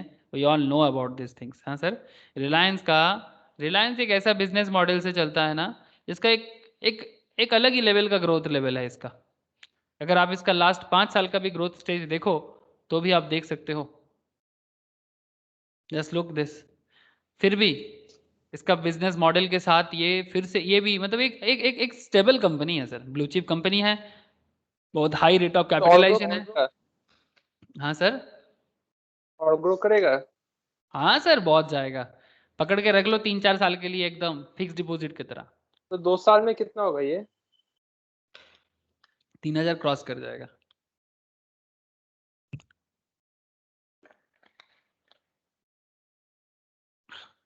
पकड़ के रख लो ये बहुत अच्छा कंपनी है। इसका बिजनेस मॉडल, इसका जो मतलब फैमिली कॉन्सेप्ट जो है, और अपने बिजनेस के प्रति, अपने एम्प्लॉइज के प्रति और अपने शेयर होल्डर्स के लिए ये बहुत संभाल के काम करता है। ये ऐसा काम नहीं करेगा जिस काम से इसका बिजनेस में कुछ प्रॉब्लम हो जाए। मतलब आप इतना भरोसा कर सकते हो ऐसा कंपनीज में, ठीक है। रिलायंस ऑब्वियसली अच्छा कंपनी है। Adani, Adani is also good company. ये ज़रूरत से ज़्यादा वैल्यूएशन हो चुका है किसी किसी सेक्टर्स में, बट फिर भी अदानी बहुत अच्छा कंपनी। जैसे अदानी पोर्ट, मुझे इसका पोर्ट बिजनेस में पूरा भरोसा है कि बहुत दूर जाने वाला है, बहुत दूर जाने वाला है ऐसे। लेकिन बहुत लोन है अदानी पोर्ट का, लोन बहुत ज़्यादा है, मार्केट में डेब्ट बहुत ज़्यादा है। लेकिन फिर भी जैसे आप देख सकते हो लास्ट एक साल में करीब 300 से 750 800 के आसपास गया है। बट आई स्टिल बिलीव कि ये इंडियन एक्सपोर्ट सिनारियो को चेंज करके रख लेगा, इंडियन एक्सपोर्ट इंपोर्ट सिनारियो को चेंज करके रख लेगा, लीड करेगा इंडिया। 20-25 सालों में इंडिया लीड करेगा और अदानी उसमें लीडर बनेगा। बिकॉज आज के डेट में इंडिया का मैक्सिमम पोर्ट का कंट्रोलिंग, इन्वेस्टमेंट, पोर्ट का इंफ्रास्ट्रक्चर बिल्ड करने में यही काम कर रहा है Adani port and special economic zone. मैंने आप लोगों को बताया था ना क्लास में। हाँ सर, हाँ वो special economic zone, special economic zone के बारे में बताया था। बहुत ज़रूरी है सर इंडिया का, बहुत ज़रूरी है। और सर इंडिया को अगर देखो सर, चाइना को अगर टक्कर देना है, अगर इंडिया को चाइना को टक्कर देना है तो हम लोग एक ही चीज़ से टक्कर दे सकते हैं, that is made in India. Made in India बहुत ज़रूरी है सर। ये जो डब्बा वाला एजुकेशन चलता है इसको फेंको। डब्बा एजुकेशन क्या, वही मार्क्स वाला एजुकेशन, बिना पढ़े 80%, बिना पढ़े 90%। हाँ, कॉलेज में कट ऑफ मार्क्स कितना चल रहा है, अरे भाई ये सब ऑब्जेक्टिव नहीं होना चाहिए। कॉलेज में अच्छा टीचर है कि नहीं कोई पूछता ही नहीं है। हाँ सर, कौन से कॉलेज में अच्छा टीचर है कोई ढूंढता है कभी, बताओ ना। कभी तक आज तक सुने हो कि कोई गार्जियन ढूंढ रहा है कि भाई इसमें से कौन सा कॉलेज में अच्छा टीचर है जो सच में बच्चा को पढ़ाता है? आज तक सुने आप लोगों ने? सबका एक ही बात है, कट ऑफ कितना चल रहा है जयपुरिया का, गोयनका का कट ऑफ कितना चल रहा है, सेंट जेवियर्स वो बस का बात नहीं होगा, पता नहीं उसमें होगा नहीं, इतना बहुत दूर का है। और इसमें बहुत जोर का हंसी हंसेगा जेवियर्स बोलने पे, ठीक है। मतलब दैट इज द मेंटेलिटी। अरे भाई वो सब छोड़ो, अब ये बताओ कि आपको एक अच्छा टीचर चाहिए, पढ़ाता कौन है? कॉलेज का बिल्डिंग पढ़ाता है कि टीचर पढ़ाता है? अगर आप एक अच्छा टीचर मिल जाए किसी कॉलेज में तो आप सोचो कि आपका जिंदगी बन गया। और अगर नहीं मिला तो खत्म। और क्या सर, देश बनाता कौन है? डॉक्टर बनाता कौन है? इंजीनियर बनाता कौन है? अच्छा टीचर चाहिए देश को, देश में अच्छा टीचर्स चाहिए। उसके लिए टीचर्स के अंदर भी वो वाला स्किल होना चाहिए, और टीचर्स के अंदर भी है ना वो ऑनेस्टी होना चाहिए। इसके लिए टीचर्स को भी एक इकोसिस्टम बिल्ड करना चाहिए, गवर्नमेंट को भी हेल्प करना चाहिए सही टैलेंट फाइंड आउट करने में। हाँ सर, क्योंकि अल्टीमेटली हर चीज़ तो टीचर से बनता है। कोई भी चीज़ हम लोग जो भी करते हैं सीखते हैं। आज मैं आपको सिखा रहा हूँ क्योंकि मैंने टीचर से सीखा, आज आप मेरे से कुछ सीख रहे हो, तो कल जाके आप उसको यूज करोगे तब ना कुछ बन पाओगे। तो सिंपल बात है, आज सचिन तेंदुलकर बना है, लता मंगेशकर बना है, उनके टीचर के देन है, ऑब्वियसली टीचर के देन है। आज बड़े बड़े डॉक्टर इतने बड़े बड़े लोगों को हेल्प कर रहा है, बिकॉज वो जब सीखा था, अगर सही से सीखा था तभी सीख कर पा रहा है। जो नहीं सही से सीखा होगा वो नहीं कर पाएगा। जैसे मैं बहुत जन से सुन रहा हूँ, जैसे मेरे रिलेटिव्स है झारखंड में, रांची में, डॉक्टर गलत ट्रीटमेंट करता है, बिहार रांची साइड में गलत ट्रीटमेंट करता है। प्रॉब्लम हुआ एक्सीडेंट का, दवाई दे दिया मिर्गी का। नॉर्थ ईस्ट में मेरा एक स्टूडेंट का प्रॉब्लम हो गया सर, उनके फैमिलीज में बहुत ही खराब न्यूज़ है। क्यों? गलत ट्रीटमेंट हुआ, कुछ है मतलब दवाई कुछ और दे रहा है। अरे भाई, लेकिन आप तो डॉक्टर हो, लोग तो आप पे भरोसा करेगा, लेकिन नहीं। अब मैं क्या बताऊं आपको। तो वैल्यूएशन का प्रॉब्लम यही है कि अगर बेसिक सिस्टम ठीक हो जाए ना, इंडिया बन जाएगा सर, इंडिया बन जाएगा। और चाइना का जो ये आंख दिखा रहा है ना, चाइना बड़ा बहुत ज्यादा आंख दिखा रहा है, इसका आंख को दबाने का एक ही पैटर्न है, चाइनीज प्रोडक्ट को बैन नहीं कर सकते। बैन करेंगे तो इंडिया और भी मर जाएगा। धीरे धीरे धीरे धीरे हम लोग अपना प्रोडक्ट भी बिल्डअप करना चालू कर दे। आप लोगों को मैंने दिखाया था वो इंडिया कितना ज्यादा चाइनीज प्रोडक्ट यूज करता है। हाँ सर, हाँ सर, वो $100 बिलियन कितना कितना कुछ दिखाया था ना। इंडिया सुने हैं चाइनीज का कॉलोनी बन गए हम लोग सर, इंडिया चाइना का कॉलोनी बन गया है। Has India becomes India China's colony? Yes. कैसे? देखो सर, एक्सपोर्ट इंपोर्ट का रेशियो देखो आप, इंडिया टुडे का एक डिटेल्स है, मैं शेयर किया था किसी किसी क्लास में। अगर मैंने आप लोगों को बोला था तो बहुत बढ़िया, लेकिन फिर से एक बार आपको रिकॉल करा रहा हूँ। Just look here, value of India's exports to China और 1/5 of the total value of import. मतलब ये देखो सर, जस्ट लुक हियर, अगर हम लोग 65.3 ये बिलियन में है, 65.3 बिलियन इंपोर्ट करते हैं तो बदले में 16.6 बिलियन सिर्फ एक्सपोर्ट कर पाते हैं। Just look at the amount. 18-20-19 में 70 बिलियन का इंपोर्ट करते थे, मतलब उनका प्रोडक्ट हमारे देश में लाते थे, बदले में हम हार्डली 16.7। हम लोग तो 16 से ऊपर उठ ही नहीं पा रहे, और उनसे लेते कितना देखो। अब चाइना बड़ा आदमी नहीं बनेगा तो हम लोग बनेंगे क्या? हाँ, वो तो इंडिया को बेच के ही बड़ा आदमी बन गया। अफ्रीकन नेशंस तो साथ में है ही। ये देखो सर, चाइना का पलड़ा देख रहे हो सर? चाइना का पलड़ा देख रहे हो कितना भारी है? हाँ, बहुत ज्यादा भारी है इसका पलड़ा। भारी तो होगा। देखो सर, इंडिया कोई भी प्रोडक्ट, ये सब किस में है? These are all billion. India सबसे ज्यादा 9.7 बिलियन का telephone and instrument and video phone खरीदते हैं। मतलब हम लोग जिसका स्टाइल लगाते हैं, पॉकेट में रहने से ऐसा फीलिंग करते हैं कि जैसे क्या बन गए हैं एकदम। हाँ, कुछ भी, इवन एप्पल का फोन भी चाइना बना रहे हैं, उसको हम लोग घर इंडिया में यूज कर रहे हैं। और या तो चाइनीज कंपनी का फोन जो इंडिया में कहीं कहीं बन रहा है, और या तो चाइना से पार्ट्स वगैरह आता है।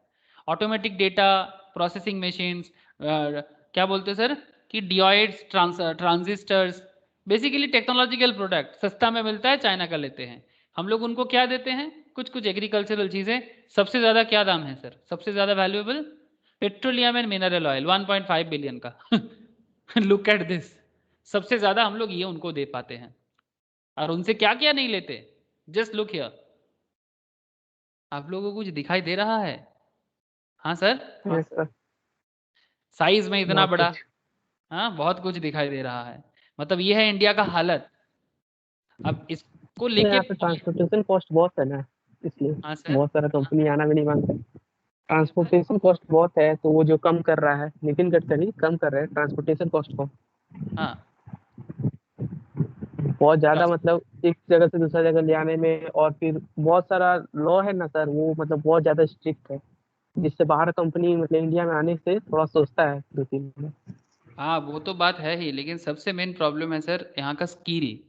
सबसे मेन प्रॉब्लम है यहाँ का स्किल। हाँ, फिर वो भी बहुत ज्यादा प्रॉब्लम है, हाँ, फिर भी क्योंकि एक इसी की चीज वजह सर। से बहुत सारा कंपनी मतलब उसको आकर के फिर ट्रेनिंग भी देना पड़ेगा, फिर उसको मतलब सब करना पड़ेगा, इसलिए बहुत हाँ, सारा कंपनी नहीं आता। ट्रेनिंग कॉस्ट भी उनका हाई पड़ जाएगा। चाइना का क्या है एक चीज कि चाइना ऑलरेडी अपना स्किल को बहुत ज्यादा डेवलप किया है। इसमें तो हम लोग कुछ दूसरा बोल ही नहीं सकते। ये अपना स्किल को बहुत ज्यादा डेवलप किया है। यहाँ का लोग डिग्री के लिए नहीं पढ़ता है। कौन मास्टर डिग्री कर रहा है, कौन पीएचडी कर रहा है, कौन फेक पीएचडी ले रहा है, यहाँ का ये मेंटेलिटी नहीं है। हमें कुछ बनाना आता है, कुछ सीखा है कि नहीं, ये मेन बात है। यहाँ पर लोग ये बात नहीं करता कि किसके बच्चे को 99% मिला और किसके बच्चे को 80% मिला, या किसके बच्चे को 55% मिला। आपको कुछ बनाना आया कि नहीं आया जो देश का इकोनॉमी को ग्रोथ करेगा। तो मेंटेलिटी में प्रॉब्लम है, इसीलिए तो मैं एजुकेशन को लेकर बार बार बात कर लेता हूँ। और बाकी आप एक्सपोर्ट इम्पोर्ट सिनारियो तो देख ही रहे हो। लेकिन सर एक बात वो मानना बदलेगा पड़ेगा। सर, हाँ, बदलेगा, एग्जैक्टली बदलेगा। उधर उधर बहुत जल्दी, प्राइवेट मतलब प्लेयर्स ज्यादा है 15-20 साल में बहुत चेंज हाँ हो जाएगा बोल, इंडिया। हाँ बोल, कौन कुछ बोल रहा है सर, बोलो। उधर प्राइवेट प्लेयर्स बहुत ज्यादा है, इधर प्राइवेट प्लेयर्स कम है। हाँ, ये भी बात है, प्राइवेट प्लेयर्स बहुत ज़्यादा है। फिर भी देखो ना, हमारे देश में प्राइवेट कंपनीज कुछ करता है, फिर भी लोगों को लगता है कि प्राइवेट कंपनीज नहीं होना चाहिए। लोग तो आवाज़ उठा रहे हैं कि अगेंस्ट प्राइवेट कंपनीज। रिलायंस के अगेंस्ट में आवाज़ उठा रहा है, अदानी के अगेंस्ट में आवाज़ उठा रहा है। हाँ, कि सब गवर्नमेंट, पॉलिटिक्स। हाँ, फालतू का पॉलिटिक्स करते हैं। आप बताओ कि गवर्नमेंट बिजनेस बिल्ड कर सकता है? नहीं नहीं कर सर, नहीं सकता। नहीं कर सकते। नहीं कर सकता। एडमिनिस्ट्रेशन संभाल ले, इंफ्रास्ट्रक्चर बिल्ड कर दे, बहुत है। इतना तो करने के लिए उनको पैसा दे दो, बस वो इतना कर दे। मेडिकल फैसिलिटीज दे दे, एजुकेशनल फैसिलिटीज दे दे, सही जगह पे सही लोगों को बिठा दे। ये सरकार का काम है। कंपनी बिल्ड करना सरकार का काम नहीं है। इसके लिए आप प्राइवेट लेवल में लोगों को एनकरेज करो, और ज़रूरी है ये। फिर भी लोग बड़े बड़े बात करते रहते हैं। जितना कंपनी सरकार के हाथ में है वो सब तो डूब रहा है।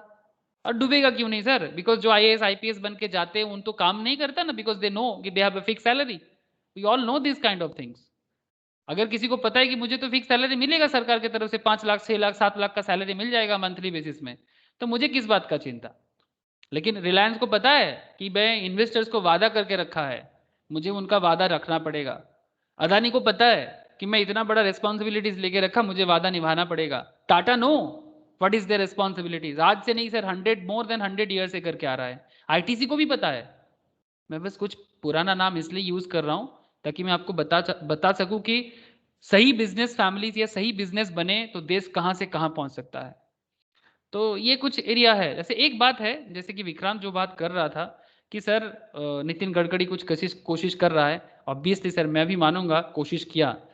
अब लोगों को मैंने ये हाँ, वो रैंकिंग भी फ्रेट पहले, कॉरिडोर, हाँ फ्रेट कॉरिडोर, ठीक है, EFC, ease of doing business, जिसके बारे में विक्रांत ने सवाल उठाया, मतलब बेसिकली बोला कि सर बहुत कुछ अच्छा हुआ। Exactly, I am fully agree with him कि बहुत कुछ अच्छा हुआ। अब 135 करोड़ के आबादी में ना देखना बड़ा मुश्किल है, बिकॉज आप किसी को सेटिस्फाई नहीं कर सकते। ऊपर से कोविड आ गया तो और मुश्किल हो जाएगा। बट एक एक चीज देखो सर, मैं आपको अभी currently India ease of doing business में 63rd पोजीशन पे है, और ये जो भी 63rd हुआ है इसका जो रेंज है, ये एक बात सीरियसली मतलब बहुत कुछ हुआ नहीं है, बट फिर भी बहुत कुछ हुआ है। मैं आपको न्यूट्रल सोर्स का डेटा बताता हूँ, ये वर्ल्ड बैंक का डेटा है, मेरा अपना बना हुआ डेटा नहीं है, और ना ही गवर्नमेंट ऑफ इंडिया का डेटा है कि जो उसको मैनिपुलेट करेगा। ये ईज ऑफ डूइंग बिजनेस का जो रैंकिंग है, ease of doing business ranking में इंडिया 2013 मतलब 14 में से करंट गवर्नमेंट जो है, जो करंट गवर्नमेंट चल रही है, गवर्नमेंट आया 14 से, अब 14 के पहले का डेटा देखो 2014, हाँ 2014 में इंडिया कहाँ है? इंडिया दिखाई दिया किसी को? वो 100 में कुछ था, कुछ 140 130, तो 14 में तो हाँ मिल गया सर, हाँ 142 के आसपास था सर। 142 से currently India ease of doing business में 63rd रैंकिंग में है सर वर्ल्ड में। It's a very good news, it's a very good news. जो 4-5 सालों में ये एक बदलाव आया है कि कम से कम इंडिया में बिजनेस आ सकता है, बिजनेस हो सकता है, कम से कम ये इजीनेस तो आया। अब ये बिजनेस तो इजीनेस तो हुआ, और भी होना पड़ेगा। इंडिया जैसे कंट्री के लिए 135 करोड़ आबादी का भूख मिटाने के लिए, उसमें से 65 से 70% यूथ का डिमांड मिटाने के लिए, इसको 63rd नहीं, इसको कम से कम टॉप 10 में होना चाहिए। चाइना का हालत कहाँ है? Where is China? चाइना के 20 अंदर कुछ है, हांगकांग 20 चाइना के अंदर आता है, 3rd में है। हाँ चाइना किधर है सर? 20s में था, हमको ये जितना याद है, 21 28 समथिंग। 31 में है। अच्छा, कंप्लीट चाइना 31 में है, ठीक है सर, 31 है चाइना का ease of doing business policy. एक चीज भी मानना पड़ेगा सर, सोशलिज्म कंट्री है, कैपिटलिज्म कंट्री नहीं है। आप लोगों को पता है ना सोशलिज्म क्या होता है? थोड़ा सा इकोनॉमिक्स का हाँ पार्ट भी बोल रहा हूँ। सोशलिज्म में गवर्नमेंट डिसाइड करता है, सोशलिज्म में हाँ, गवर्नमेंट गवर्नमेंट डिसाइड करता है कि क्या होगा। कैपिटलिज्म में गवर्नमेंट ज्यादा डिसाइड नहीं करता है, बिजनेसमैन के ऊपर छूट होता है। जैसे कि यूएसए, जैसे कि न्यूजीलैंड जैसे कंट्री, जैसे कि कनाडा जैसा कंट्री, गवर्नमेंट का कंट्रोलिंग सिर्फ एडमिनिस्ट्रेशन पे होता है। बिजनेस का कॉन्सेप्ट में गवर्नमेंट ज्यादा इंटरफेरेंस नहीं करना चाहता, ठीक है, खुला छूट होता है कैपिटलिज्म कॉन्सेप्ट में। तो चाइना सोशलिज्म है, चाइना में गवर्नमेंट का कहना बहुत इंपॉर्टेंट है। इवन रिसेंटली भी फिर से हम लोगों ने देखा, जैक मा का कहानी जानते हैं आप लोग? जैक मा एक ये कंपनी हाँ, एंड तो ग्रुप टेस्ला बोल का के, भी हुआ। हाँ टेस्ला का भी हुआ, ठीक है। रिसेंटली तो चाइना ने बिटकॉइन बैन कर दिया, क्रिप्टो करेंसी, हाँ वही तो। है ना, ये खबर भी होगा। एंड ग्रुप का आईपीओ में गवर्नमेंट अपना हिस्सेदारी रखना चाह रहा था, जैक मा को ही साइड कर दिया, जो एशिया का रिचेस्ट पर्सन है उनको ही वो साइड कर गायब दिया, कर दिया था। गायब कर दिया, मतलब उसको आवाज उठाने नहीं दिया बेसिकली, ठीक है। चाइना इतना भयंकर कंट्री है, लेकिन फिर भी इतना भयंकर होके भी देखो आप, ईज ऑफ डूइंग बिजनेस में 31 है, सोशलिज्म फॉलो करके, जो कैपिटलिज्म को मानता ही नहीं है। फिर भी इसका मतलब वो छुप छुप के कैपिटलिज्म माना है, माना। पब्लिक कैपिटलिस्ट माइंडसेट है। Exactly sir, thank you, public thank you your public point of का व्यू। अगर पब्लिक ही सोशलिस्ट रखेगा, गवर्नमेंट जॉब भागेगा तो कैसे चलेगा? कैसे चलेगा? ये जो आपके छोटा दिमाग में घुस गया ना रूपम, ये काश सभी लोगों के मन में ये वाला बात घुस जाए, लेकिन कहाँ समझते हैं लोग। जैसे यहाँ का जो लोग सोशलिस्ट कॉन्सेप्ट का है, लाइक सीपीआईएम एंड सीपीआई का जो लोग हैं, जो लोग फैमिली में मैं देखता हूँ, बहुत सारे लोग हैं सर मेरे फैमिली फ्रेंड्स में वगैरह, हाँ they are hardcore CPIM. With all respect to your families, अगर कोई सीपीएम पसंद करता है तो हाँ मैं सर, बस मेरा रिलेटिव भी। सीपीआईएम का ऐसा कॉन्सेप्ट है, इनको अभी भी लगता है कि इंडिपेंडेंस ही नहीं आया अभी भी चुलचे ना चुलवे ना। पॉइंट इज दैट इनको पता है कि चाइना क्या कर रहा है, जो तो हार्डकोर सीपीआईएम है। हाँ सर, हार्डकोर सीपीआई है sir, communist party. Communism Russia में चलता है, चाइना में चलता है। रशिया अभी कम्युनिज्म कर करके हालत खराब हो गया उसका, खत्म हो गया। चाइना, रशिया अपने आप को बना ही नहीं पाया, उल्टा टूट गया है। सोवियत यूनियन टूट गया, करंट रशिया डेवलप उस हिसाब से नहीं कर पा रहा है। लेकिन चाइना भी कम्युनिज्म है, बट वो छुप छुप के कैपिटलिज्म फॉलो कर रहा है। और यहाँ का लोग अभी भी, अरे भाई सर आप बात को नहीं समझ रहे हैं, बहुत बड़ा पॉलिटिकल इश्यूज है इसमें। कहने का मतलब एकदम सिंपल है, जैसे कि रूपम ने बहुत अच्छा बात बोला कि पब्लिक जो है कम से कम वो तो सीख जाए, उसके अंदर तो कैपिटलिज्म कॉन्सेप्ट आ जाए, एंटरप्रेन्योरशिप कॉन्सेप्ट आ जाए, गवर्नमेंट अपने आप बदल लेगा अपने आप को। ऐसे इंडियन गवर्नमेंट मिक्स्ड अप है, इंडियन गवर्नमेंट को समझाना ज्यादा प्रॉब्लमेटिक नहीं है। इंडियन गवर्नमेंट को समझाना ज्यादा प्रॉब्लमेटिक नहीं है। प्रॉब्लम यही है कि यहाँ का पब्लिक चाहते हैं कि गवर्नमेंट इनको फ्री में बिठा बिठा के खिलाए और गवर्नमेंट इनको फ्री में बिठा बिठा के सुलाए। है ना सर, क्या मैं गलत बोला? दिल्ली वाला। हाँ सर।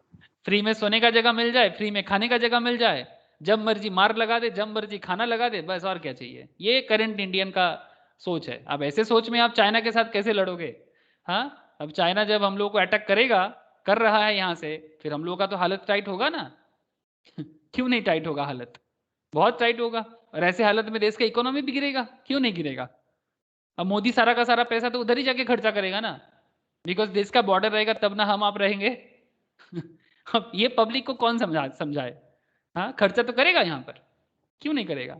ऊपर से देश का लोग तो कुछ करना आता नहीं है, बिकॉज सब तो डिग्री लेके बैठा हुआ है, किसी ने तो कुछ सीखा ही नहीं है ना। किसी को जो कॉमर्स पढ़ा है उसको बिजनेस समझ नहीं आता, जो इंजीनियरिंग पढ़ा है उसको प्रोडक्ट बनाना नहीं आता, जो साइंस पढ़ा है वो सिर्फ डिग्री लेके बैठा हुआ है, मैं मैथ्स मैथमेटिक्स ऑनर्स हूँ, काइंड ऑफ दैट। मतलब ये किसी का दोष नहीं है, ये कल्चर का दोष है। मैं किसी को दोष नहीं दे रहा हूँ, ना तो खुद को ना किसी और को। इट्स फुल्ली सिस्टम का दोष है, सिस्टम का गलती है। पता नहीं सर कब सुधरेगा ये सिस्टम। आई होप कि सुधरेगा। क्या सर, सुधरेगा कि नहीं सुधरेगा? सब जो अभी लग तो रहा चेंज हो रहा है, है अभी सर, लग रहा है। स्टार्टअप्स का ये हो रहा है, ये बूम। सर हर स्टार्टअप हो रहा है, बट आपको पता है सर इंडिया का नीड क्या है? 10 में से 1 लोग होना चाहिए। 10 में से 1 लोग होना चाहिए, तब आप इतना बड़ी आबादी को तो मार नहीं सकते। अब कोरोना मारेगा तो अलग बात है, मैं भी मर सकता हूँ, वो बात नहीं है। लेकिन 135 करोड़ आबादी को अगर आपको लेवल करना है तो एटलीस्ट 10 में से 1 इंसान के अंदर एंटरप्रेन्योरशिप स्किल होना चाहिए, तब जाके वो एक के पास बाकी 9 काम करेगा। अगर 9 काम नहीं भी मिले, कम से कम एक के पास 5 काम करेगा, तो भी हार्डली 4 जन अनएम्प्लॉयड रहेगा। ठीक है चलो, 4 जन को सरकार देख लेगा, कम से कम 10 में से 1 लोग एंटरप्रेन्योर बने, उनके पास 4 जन रहे, और बाकी 4 जन को सरकार देख लेगा। 1-2 जन तो अनएम्प्लॉयड यूएस में भी है, 30 करोड़ पॉपुलेशन लेके, उनका भी 20-25% का अनएम्प्लॉयमेंट है। इंडिया का तो थोड़ा बहुत रहेगा तो इंडिया मान लेगा, चलो भाई ठीक है, 20-25% हमारे लिए कुछ नहीं है, हमारा तो 50% अनएम्प्लॉयमेंट है। सारा डेटा तो निकलता भी नहीं है, कोई बात नहीं। आई होप थोड़ा सा इकोनॉमिकल कॉन्सेप्ट का बात आप लोगों को अच्छा लगा होगा। हाँ सर, अच्छा राइट इशू क्लियर है ना सर? बोलो, हेलो। हाँ sir. Yes sir. Okay, buyback of shares. अच्छा, मैं एक्चुअली क्यों इतना सारा बोला, बिकॉज मैं आप लोगों को यही बोलना चाह रहा था, देश का इकोनॉमिक सिचुएशंस को बताने के लिए मैं इतना सारा बोल रहा था, और ये चाइना के साथ इंडिया का बिजनेस सिचुएशंस भी एक्चुअली मैं आपको शेयर करना चाह रहा था। कोई बात नहीं, मजा आ गया। Buyback of shares, another and final point. Basically total 5 था। डिविडेंड हो गया, बोनस हो गया, स्प्लिट हो गया, राइट हो गया। बाईबैक सर ये भी होता है क्या? यस सर, बाईबैक होता है, जबरदस्त बाईबैक होता है। हर साल बाईबैक होता है किसी ना किसी कंपनी का। ये देखो, ये इन्फोसिस का बाईबैक है, रिसेंट का, अप्रैल 2014 का बाईबैक दिख रहा है आप लोगों को? हाँ सर। क्या बोला? Infosys approve 9,200 crore buyback at ₹1750 per share. एक एक शेयर के लिए 1750 रुपया देगा, 9,200 करोड़ का बाईबैक कर रहा है। बाईबैक मतलब जो शेयर वो लोगों को इशू किया था, अब लोगों को बोल रहा है कि आप मुझे वापस कर दो, मेरे को इतना शेयर नहीं इशू करना है, इसलिए वो ज़्यादा दाम दे रहा था। अब एक चीज़ ध्यान रखना, अप्रैल 14 में इन्फोसिस का शेयर का क्या दाम चल रहा था, एक बार मुझे ट्रैक करना है।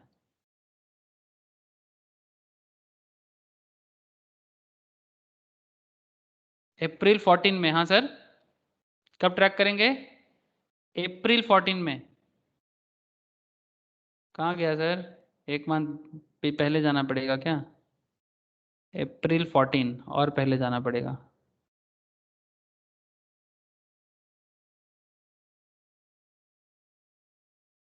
दिख रहा है सबको?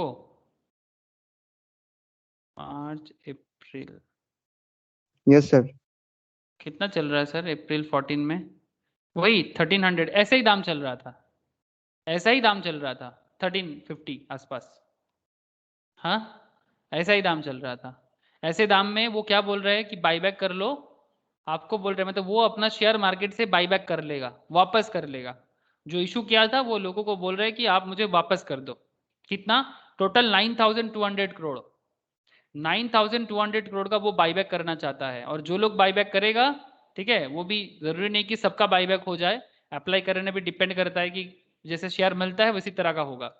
ठीक, जिस तरह से शेयर मिलने के टाइम पे होता है वैसा ही होता है कि सबको नहीं मिल सकता। लेकिन एक बात अच्छा है, 1750 मतलब पर शेयर में, मार्केट प्राइस के हिसाब से अगर बात करूं, ठीक है, मार्केट प्राइस के हिसाब से पर शेयर में करीब 400 एक्स्ट्रा, करीब 400 एक्स्ट्रा। बहुत लोग राजी हो जाता है सर, जिनका शॉर्ट टर्म गोल होता है ना, उनको वो लोग राजी हो जाता है और वो कंपनी को शेयर वापस कर देता है। अब सवाल आपके मन में जरूर आ रहा है, सर कंपनी ऐसा क्यों करेगा? मार्केट प्राइस से ज्यादा दाम में लोगों का शेयर क्यों खरीद लेगा?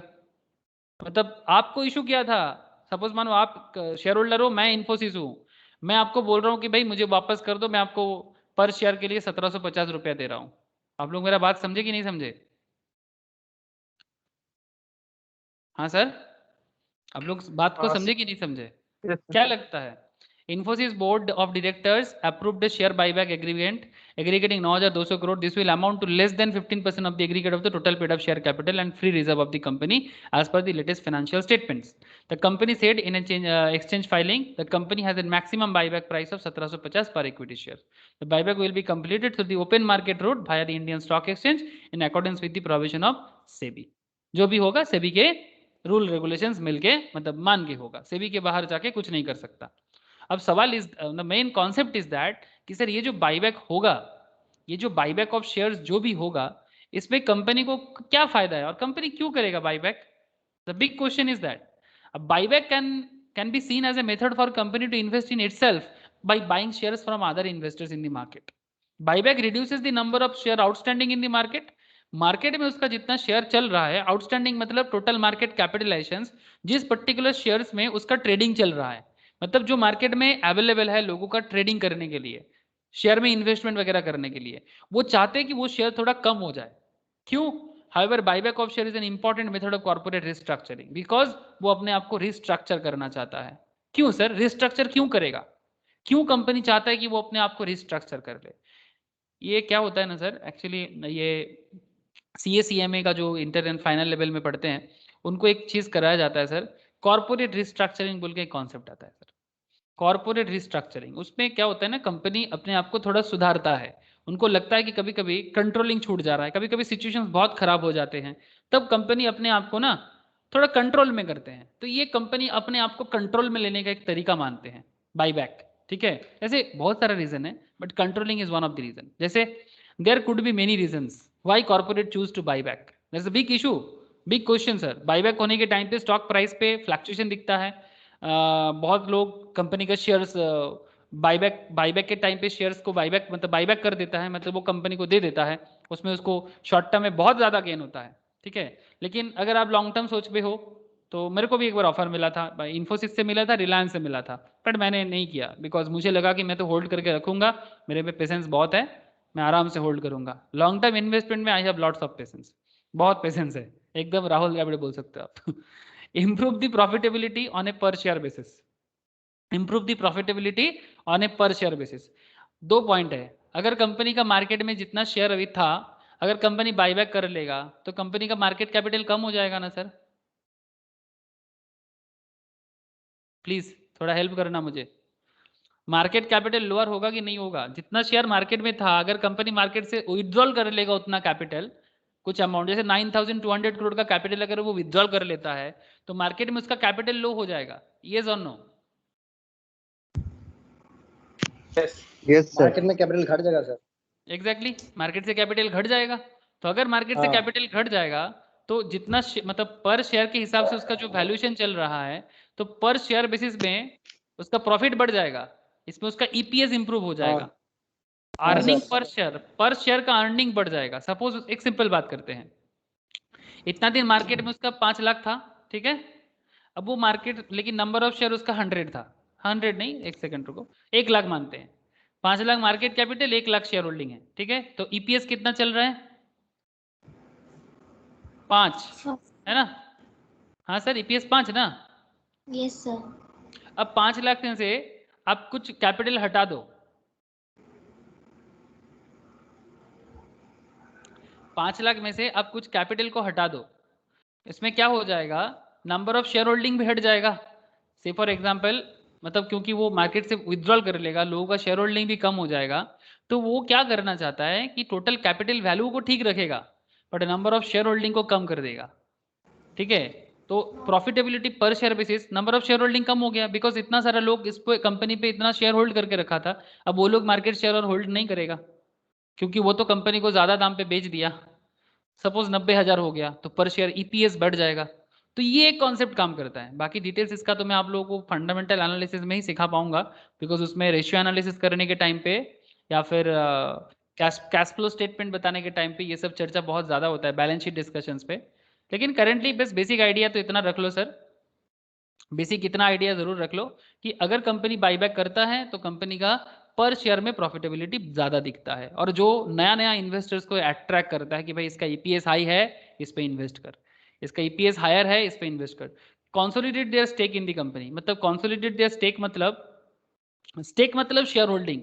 कंपनी खुद अपने कंपनी पे मतलब बेसिकली प्रोमोटर लेवल पे और ज्यादा कंट्रोलिंग चाहता है, और ज्यादा कंट्रोलिंग चाहता है to prevent other companies from taking over, ताकि और कोई कंपनी इसको टेक ओवर ना कर दे। ओपन मार्केट है सर, डर सबको लगता है, ओपन मार्केट है। अगर किसी कंपनी को किसी दूसरे कंपनी का 51% शेयर होल्डिंग आ जाए ना तो वो कंपनी का डायरेक्टर बन जाएगा। 51% मतलब जिसके पास 51% वो कंपनी का कंट्रोलिंग ले लेता है। अब लोगों को पता है ना ये? यस हाँ है ना? 51% कंट्रोलिंग आ जाने से कंपनी उसका हो जाएगा। तो ऐसे केसेस को बढ़ावा नहीं देना चाहिए। इन्फोसिस कभी नहीं चाहेगा या रिलायंस कभी नहीं चाहेगा कि उसका कंपनी किसी और के हाथ में कंट्रोलिंग में चले जाए, मुश्किल हो जाएगा। तो ये प्रॉब्लम को ना होने देने के कारण कंपनी प्रिवेंट करता है अदर कंपनीज को फ्रॉम टेकिंग ओवर, उसके लिए भी बाईबैक करता है। और सबसे ये भी एक बहुत अच्छा रीजन है to show the confidence of the promoters about their company. मतलब आप सोचो ना, 1300 का शेयर आपको 1700 में दे रहा था, 1300 का शेयर अगर किसी को 1700 में दे रहा है तो क्या कॉन्फिडेंट दिखा रहा है अपने कंपनी अपने बारे में कि मैं इतना काबिल हूं कि मैं आपको इतना ज्यादा दे के बाईबैक करके अपना होल्डिंग को कंट्रोल में रख सकता हूं। कॉन्फिडेंस दिखाता कि नहीं दिखाता? हाँ सर, 1300 का मार्केट शेयर 1700 में दे रहा कोई आम बात तो नहीं है, बिना वजह कौन देता है? हाँ, तो ये प्रोमोटर अपना कॉन्फिडेंस दिखाते हैं कि we are capable to control our company. इसमें रिटेल इन्वेस्टर्स, इंस्टीट्यूशन इन्वेस्टर्स को और मोटिवेशन मिलता है कंपनी के बारे में। जैसे कि वन ऑफ दी है Infosys, Reliance, Tata, these are the companies जो बहुत मोटिवेट करता है to support the share price from declining in the market. ये भी एक रीजन है। बाईबैक करने से कंपनी के ऊपर लोगों का भरोसा और बढ़ जाता है। जो कंपनी को शेयर मार्केट में क्रैश मतलब और वो बियरिश हो रहा था उसको रोकता है। कंपनी जब आप ख्याल करना, थोड़ा सा ट्रैक करना ऐसे कॉन्सेप्ट, जब आप बाईबैक वगैरह का न्यूज सुनोगे आप कंपनी को ट्रैक करना, ठीक है। आप ट्रैक करना उसको, डाउन ग्रेडेशन से ना उसको बचाता है। अगर आप इन्फोसिस को देखो, ये देखो सर, कब डिक्लेयर किया था? 14 अप्रैल को डिक्लेयर किया था ना। जस्ट आप एक बार ट्रैक करो 14 अप्रैल के बाद इन्फोसिस को, 14 अप्रैल के बाद आप इन्फोसिस को एक बार ट्रैक करो। ये देखो सर, 1360 के आसपास चल रहा था लेकिन सर डाउन मूवमेंट आने नहीं दिया। जितना हुआ है कोविड के कारण हुआ है, जितना अप डाउन हुआ है बिकॉज ऑफ कोविड, लेकिन मार्केट स्टेबल में है ना सर? स्टेबल है ना? ये डाउन नहीं जाने देता। बाईबैक करने से कंपनी अपने बारे में काफी ज्यादा कॉन्फिडेंस जुटा लेता है मार्केट में। तो ये कुछ रीजंस होते हैं बाईबैक करने के पीछे। हाँ सर, समझ में आया कि नहीं आया? Yes, sir. When company announces a buyback, it signals the company's confidence about itself, and this is usually positive for the share price. ये शेयर प्राइस के लिए एक पॉजिटिव मूवमेंट है. हाँ, संगे संग पॉजिटिव नहीं होगा, बट मार्केट को गिरने नहीं देगा. इतना तो आप श्योर शॉट हो जाओ. बहुत रेयर केस ही होगा, नॉर्मली होगा नहीं. बाईबैक करेगा और कंपनी का शेयर प्राइस नीचे आएगा, ऐसा बहुत कम हुआ है. आज तक तो मेरे को नहीं दिखा, दिखेगा भी नहीं. तो दीज आर द रीजंस जिसके कारण मार्केट चलता है. और कंट्रोलिंग का जैसे अगर मैं बात करूं, आप हमेशा ये सब चीजें भी ट्रैक करना. जैसे कि अगर मैं आपको इन्फोसिस का होल्डिंग पैटर्न दिखाऊं, इन्फोसिस शेयर होल्डिंग पैटर्न. ऐसे तो आप कंपनी के साइट में जाके भी देख सकते हो. इन्फोसिस का शेयर होल्डिंग पैटर्न देखते हैं सर क्या मिलता है.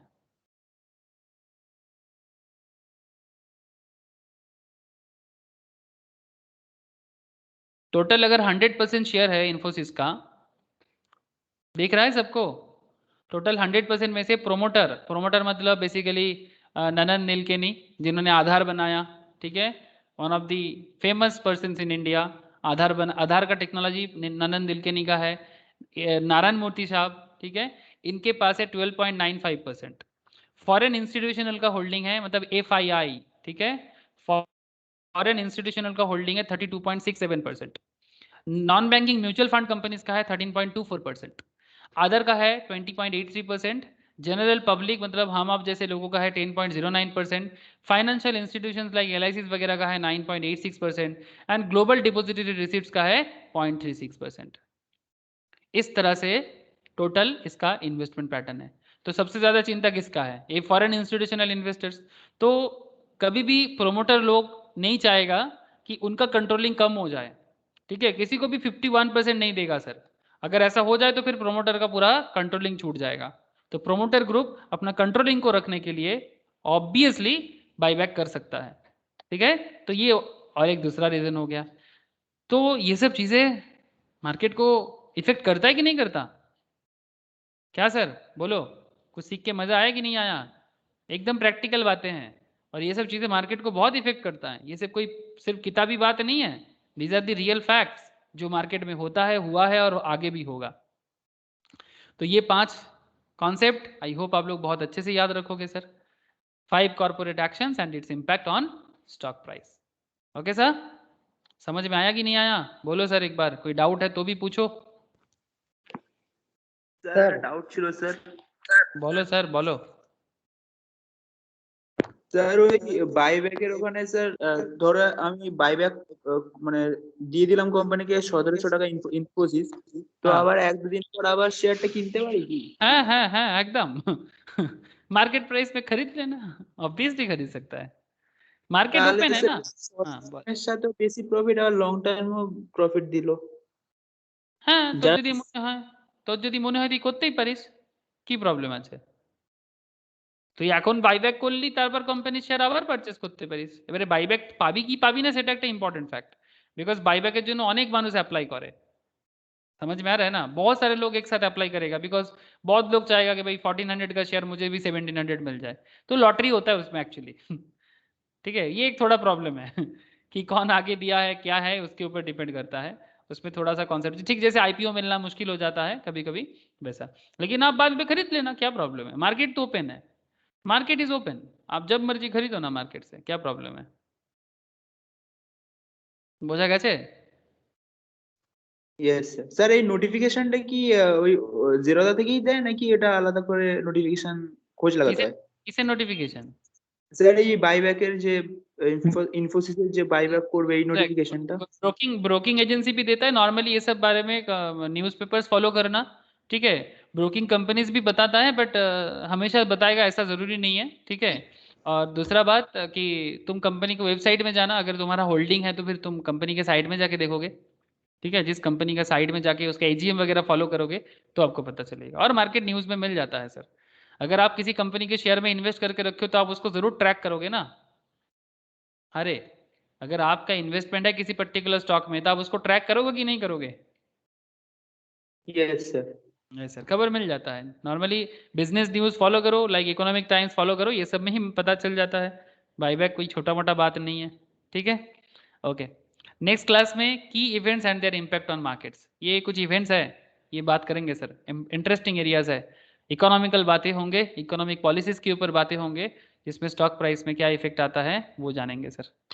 ठीक है, आज तो इतना ही है।